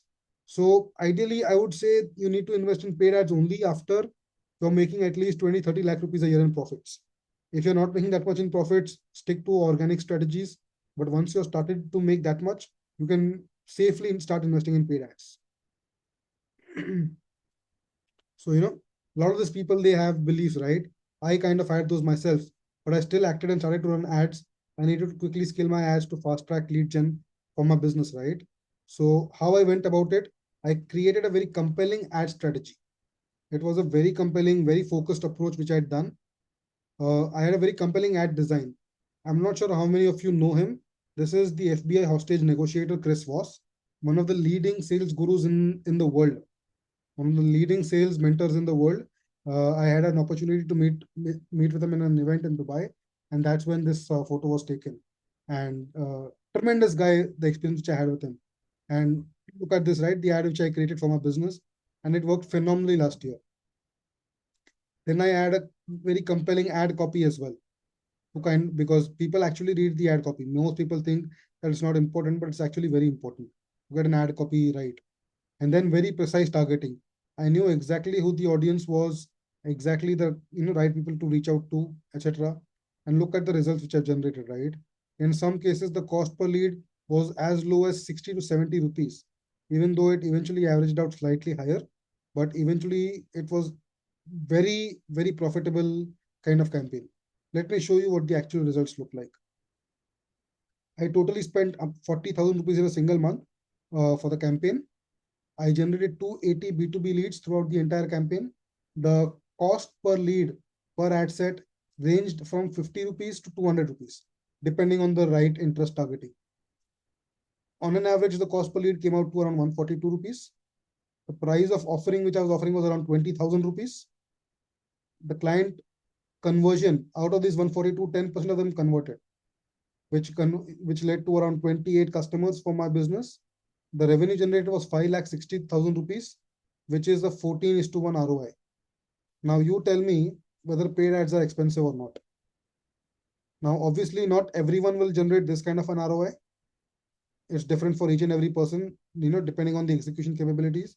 But even if you generate 3x ROI, 4x ROI, 5x ROI, don't you think paid ads are more valuable and more scalable for your business if you can generate that kind of volumes? So that is the power of sorry, that is the power of paid ads. It can help you grow your business extremely fast. So the final step of the entire demand generation leg is channel partnerships. How we go about doing channel partnerships.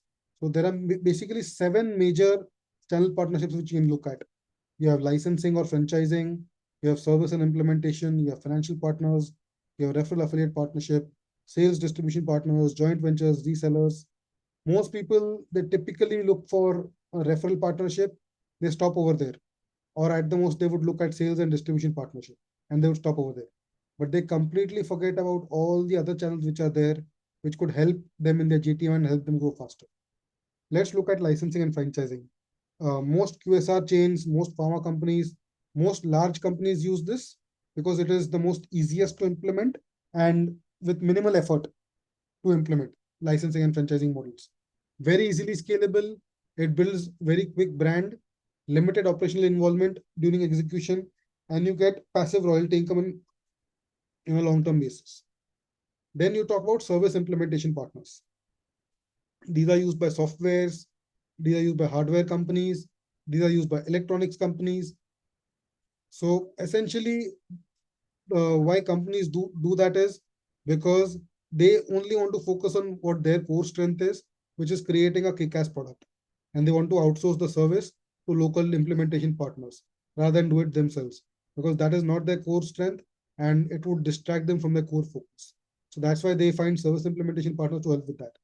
The largest, pretty much every electronics company does this, every car company does this in the form of local garages, local car dealerships.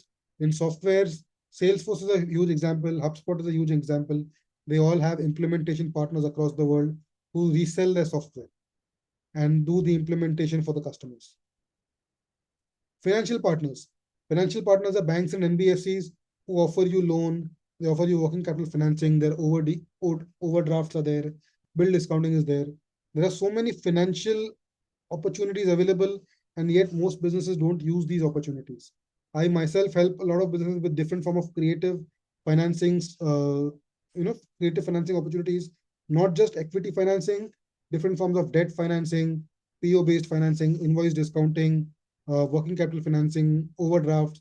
There are literally so many ways, and yet most businesses don't utilize that to grow their business sustainably. And there are unorganized players as well. There are unorganized financial partners who are willing to invest in your business as well. And yet, most people are completely unaware about this. Referral and affiliate partners, these are the most obvious ones. Every business can use this and give them incentives, give them commissions for referring business to you. Sales and distribution partners, most consumer and physical good companies use this because uh, it's for the large company, it makes no sense to do it themselves. It's better to find channel partners to kind of do the execution themselves. The channel partners, they also act as financing partners for the company as well. Joint ventures, in joint ventures, what happens is multiple parties which are doing a joint venture, they all do mutual collaboration. They organize the event or the campaign together. They all invest together. They all make returns together, and they all split it among themselves equally. So this is also a huge strategy which a lot of businesses use. In fact, this happens from small companies to even large companies who do a lot of JVs in terms of strategic expansion for their business. And obviously both get joint outcomes. The largest example of this would be Maruti Suzuki. Suzuki was a Japanese company, Maruti was an Indian company, and they did this joint venture for expanding into India. So look at some of these case studies with demand generation, right? This was how my collaboration with WTC Pune started. I did a simple outreach to him, pure organic outreach, which most people don't want to do. And I got, his response, and we started working together, and I ended up working together with them. And coincidentally, it was on my birthday, 29th August. This is another VC, Ashwin Raghuraman, one of the largest VCs in India. Cold outreach again, and ever since then, we've collaborated on multiple deals together. This is another example, right? It not just works in Indian companies, it can also work with international companies. Jilin is from Singapore. He heads one of the Singapore government's investment arms, and we kind of, a simple cold outreach kind of worked with him. And Michael Friedman is a German VC, so it worked with him as well. So simple outreach can do tremendous results for your business, right? So these are some of the results which I have generated over the last so many years. Made over 100K net money in 2 years. Got 2 major jobs from LinkedIn outreach. I acquired 14 clients on LinkedIn in 2 months. 14 clients. B2B leads, this is from the performance marketing side. B2B leads at rupees 140 per lead, and B2C leads at rupees 20 per lead. Imagine how low price that is. Just 20 rupees per lead, I got B2C leads for. And I have multiple channel partners for lead gen, and we do that on a referral basis. Um, Amazon and Salesforce, right? The reason why Amazon is the largest consumer e-commerce company in the world is because of its referral program. A lot of you may not know this, but when Amazon started in the beginning, they would offer up to 10 to 15% referral commissions for each and every product sold to the referral partners back when they started in 1995. That is the reason why Amazon is so huge today, because of those huge generous affiliate commissions which they were offering. Literally, they would have hundreds of thousands of people promoting Amazon products, making a lot of money for themselves as well as for the company. And that's how Amazon grew into what it today. And obviously, Salesforce, as I already told you, right? The entire implementation partners, reseller partners which they work with, has turned it into $1 billion revenue company. So now let's look about it, right? How much the one page GTM strategy, right? Who is this going to work for? It'll work for B2B businesses, it'll work for B2C businesses, it'll work for tech startups, SaaS startups, manufacturing companies, coaches, consultants, service providers, all types of professional accountants, lawyers it will work for. So a lot of people might still think, right, that I do not want to do organic prospecting. I already told you the results which organic prospecting generate for me. I've built relationships with VCs. I generated jobs from organic prospecting. I even generated collaborations from organic prospecting, right? So even if you don't like it, if you want the results, you have to do it because it works like a charm. You would think, you don't have time to travel and meet people across the city or across the country. That's even good. So you can do that on online. You can do that through organic channels. You can do that through paid channels and get that done. That's even good. Paid ads haven't generated results in the past for you.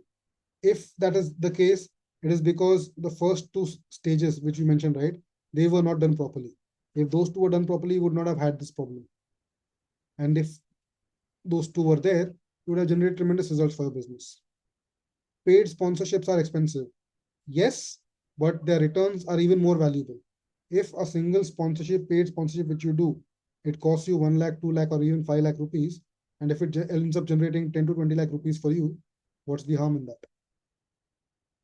You need to look at the bigger picture, and you need to look at how it builds brand authority for you in the long run. Which channel partner approach is best? Obviously, as I explained, different businesses require different channel partner approach, and the same approach is not applicable universally. If you are in a consumer brand and you say you'll give 10% commission, that's not interesting enough. That's not compelling enough for anyone. So you need to figure out the right channel partner approach which makes sense.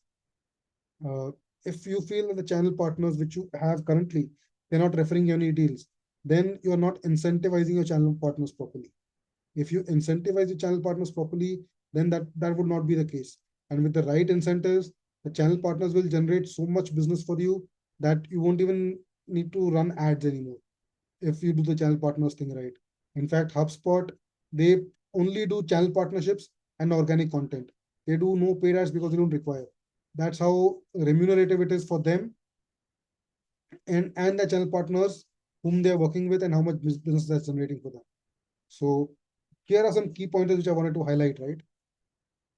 This is nothing to do with the one page GTM strategy. This is more as an entrepreneur, right? You are the average of 5 people you surround yourself with. I'm sure a lot of you must have heard this, right? But this is extremely important. If you surround yourself with average business people, you're going to end up becoming like them. And if you surround yourself with some of the top business people, you'll again become like them. So it's extremely important to choose your company well. If you are in the company of average entrepreneurs, you're going to stay average, you're not going to improve because the culture is completely different. Over the last 2, 3 years, I've worked with so many large business owners doing 50 CR, 100 CR, 1000 CR of revenues, generating funds for them, generating thoughts with them. And just the proximity with them, I can feel that has taken my mindset to a next level and how much I've grown. So I cannot stress the importance of this.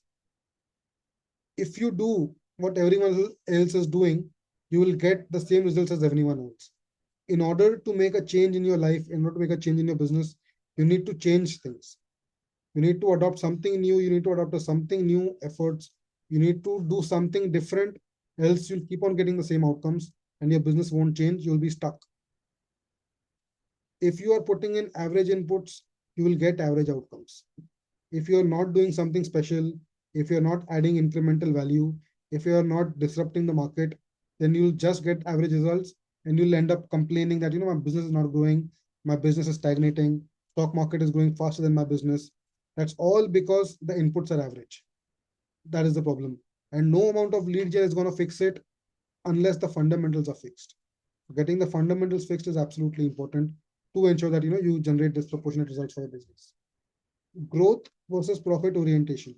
Now, a lot of people are more focused on kind of, saving their expenditure rather than growing the business. And there's nothing wrong with that. But at the same time, if all you care about is saving your expenses, then you should not expect growing your business at 20, 25, 30% on a yearly basis. Because if you want to grow your business faster, if you want to grow your business at 20, 25, 30, 40%, you need to be willing to invest. You need to invest ideally 30% or even more of your revenue in your business growth. Only then will you grow faster. Only then will you be able to capture the market. If you say that you want to grow your business without making any expenses, that's not going to happen. So if you want to focus on profits, that's fine, but be clear about it. If you want to focus on growth, you need to invest money, you need to invest effort, you need to invest time. There's no alternative to that. If you keep doing what you've always done, you will keep getting the same results. You need to do something different, as I've already mentioned earlier. And this is one of the most important things, right? Our mind is one of our biggest bottlenecks. Your mind is always in a state of inertia because that's where it's most comfortable. It wants to do the same thing over and over, doesn't want to do a new thing which kind of creates discomfort. And that is where success lies. You need to put yourself in uncomfortable situations because that is an indicator of growth. May not be immediate revenue growth, but personal growth. The more you put yourself in challenging situations which your mind says no to, the more you will grow, the tougher you will become, and the tougher you become, the more successful your business will become. So let me kind of highlight you the growth versus profit matrix, how it looks like, right? I already mentioned this point. If you do what everyone does, average inputs, average outcomes, just for your repeat over there. So what did I learn in the end, right? Don't let your beliefs and mindset come in the way of your success. A lot of us, the way we are programmed, right?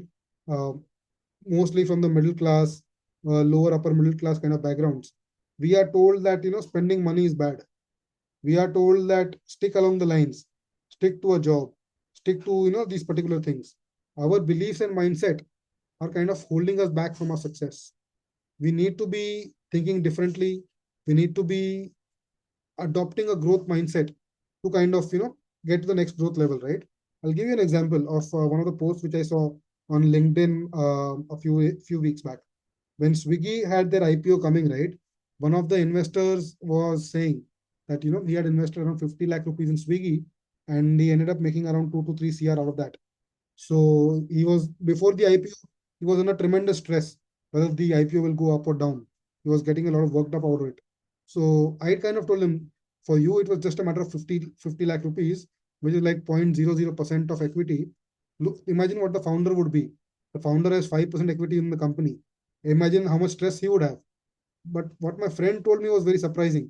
He told me, but the founder did not invest his money into it, right? I've invested my money. He completely discounted the effort and time which the founder put into the intellectual capital which the founder put into business, and said that his 50 lakh rupees money is more valuable than the years of effort, time, and sacrifice which the founder put into the business. This is a classic Indian middle class mindset, and we all need to get out of that. If you, the reason why America is so successful today is because they value effort and time over money in the longer run, and they understand the importance of that, and they are willing to invest money, effort, and time for incremental growth. And that is the mindset which we need to have. Only then we'll be able to grow to the next level. One more important thing is targets work. The reason why a lot of you, including myself, we jumped into the startup ecosystem to start our business is that we did not want to answer to anyone. We did not want to have a boss over our head. But truth be told, that boss, in a way, kind of helped you become better, because the boss would put some targets and then you would work towards achieving those targets. And even if you don't achieve the targets, you would miss it by a small margin, right? Only if you aim for the stars will you get the moon. So those targets help. It brings accountability. We as founders and entrepreneurs, when we become independent, we forget those practices. We stop setting targets for ourselves. And that's why we end up not growing anymore. So we need to start making ourselves accountable. Get yourself answerable not to another person, but to your business. And for that, you need to set targets. Next point is, no matter how senior you are, there's always scope for improvement for everyone. So the number one bottleneck for senior corporate leaders who have like 2 decades, 3 decades of experience, right? They think they know everything and they're not willing to learn new stuff, especially from someone young like me. And that ends up becoming a huge bottleneck for them because they are not able to grow. And then they are stuck and they wonder why they're not able to get more business for their outcomes. So doesn't matter how senior you are, there's always scope for improvement. No one is perfect. You need a tough coach to push you to generate results. That tough coach will help ensure that you are accountable towards your company and get results for your business. And you need to stop wasting time with unproductive tasks in your business. You cannot go to market without a strategy. That is the number one reason why most businesses are failing. It's extremely important to optimize when you have limited resources, especially a small business and startups. We are always stuck with limited resources. So it's extremely important to optimize that as much as we can. You need to invest MET strategically, money, effort, and time, only to ensure that you capture the resources very quickly, and especially when you're competing against large companies, because unless you do it strategically, capturing the right opportunity, and if you go towards a big market, the big company will simply eat you out. They'll eat you alive, and you'll stuck with nowhere. So you need to invest MET, or your business will never grow. If you never experiment, your business will never grow. People think of experiment in the wrong way. They think that I don't want experiment, I want certainty. But there is no such thing as certainty, because what worked a year or two back is not working anymore. You need to constantly experiment, come up with new growth hacks to grow your business. Otherwise, your business will never grow. And if you don't grow as a person, your business will never grow either. You need to upgrade yourself as a person. This is the investment ROI calculator which I was talking to you earlier about, right? Financial markets are at the bottom of the pyramid. They will generate 15 to 20% annual compounding. If you invest your money in a trading or a distribution business, on an average over there, you get between 30 to 50% annual compounding returns for the money which you invested. But at the same time, there's tremendous competition over there, because of which, beyond a certain point, you cannot grow over there. Branding and content. This is where we were talking about at the authority stage. Branding and content can help you compound at 100 to 200%. That's how powerful it is. That's how powerful it is in terms of growing your business. If you take the branding seriously, you'll grow at a phenomenal level in your business, right? And at the top of it all, it's knowledge and skills. Knowledge and skills will help you compound infinitely. If you focus on knowledge and skills, there is practically no cap to how much you can grow, right? And the literal example of that is literally every billionaire out there. Elon Musk is a ferocious reader. Bill Gates is a ferocious reader. Jeff Bezos, Warren Buffett, they're constantly acquiring new knowledge, new skills to grow themselves, right? And that is the reason why they are at the top of the food chain in terms of wealth, because there's literally infinite compounding over there. So let me kind of show you what the investment framework looks like, right? You need to be proactive in terms of decision making for your business, not reactive. A lot of the times we simply try to push and avoid taking decisions because it's too uncomfortable. We've not been taught in schools how to take decisions. And because of that, we feel, let's not take the decision and let fate take its course. But someone like that will never be able to grow their business. And in fact, as a VC, if any business, any founder I find acts that way, that's an instant red mark for us. We would never think about investing in their business, because if they are not proactive, then there's no point. They need to be proactive. They need to be, aggressive. They need to be active in terms of making decisions and growing their business. It is extremely important to optimize when you have limited resources. And that is why getting the fundamentals right, getting the ICP and the unicorn message right is absolutely vital, because that helps in your optimization. Be smart about picking opportunities. Don't think, everyone is your customer, everyone is your market. Identify those niche pockets which no one is catering to, build a captive audience over there, build a captive customer base, make revenue, and then start expanding into other opportunities, rather than saying everyone is your audience. You need to invest MET strategically. If you don't invest MET, your business will never grow. If you don't invest in knowledge and skill growth, you won't grow, and by extension, your business won't grow. So again, these are some more success stories of the people I work with, right? I mentored Vikram. I already told story about Shankar as well. I've used these strategies to raise VC funding for our venture portfolio companies as well. So to summarize, learning number one is to become a unicorn founder. You need to invest to grow yourself and your business. If you're not upgrading yourself, you'll never grow. Learning number two is build a robust but ever evolving GTM strategy. You can't reach a destination without mapping out your journey. Your GTM strategy is the journey which will help you take to your destination. Get your marketing fundamentals right. Every business needs it, not just large enterprises. Map out your sales journey. Without a sales journey mapped out, it's the same as losing money in your business because you won't be able to convert customers which are coming in. Invest in demand generation. If you don't invest in fuel for your rocket, how will the rocket fly? In order for the rocket of your business to fly, you need to invest in fuel.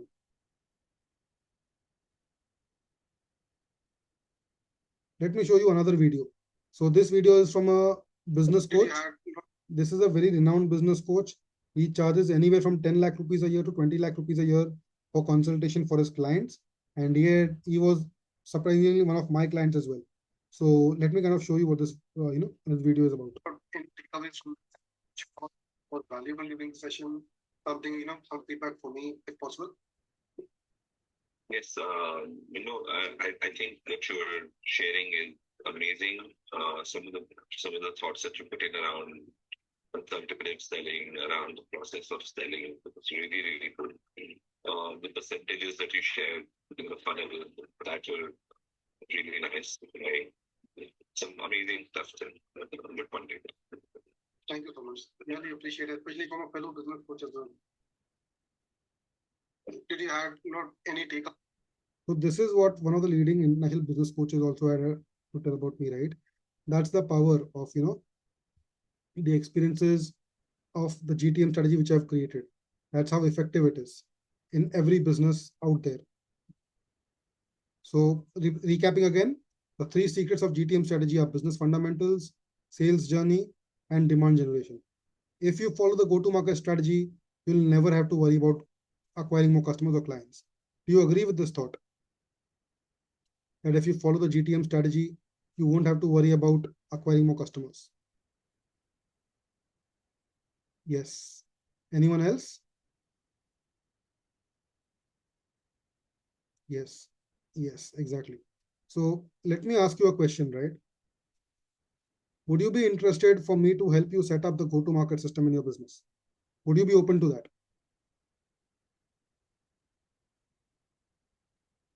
Yes, sure. Yes, great.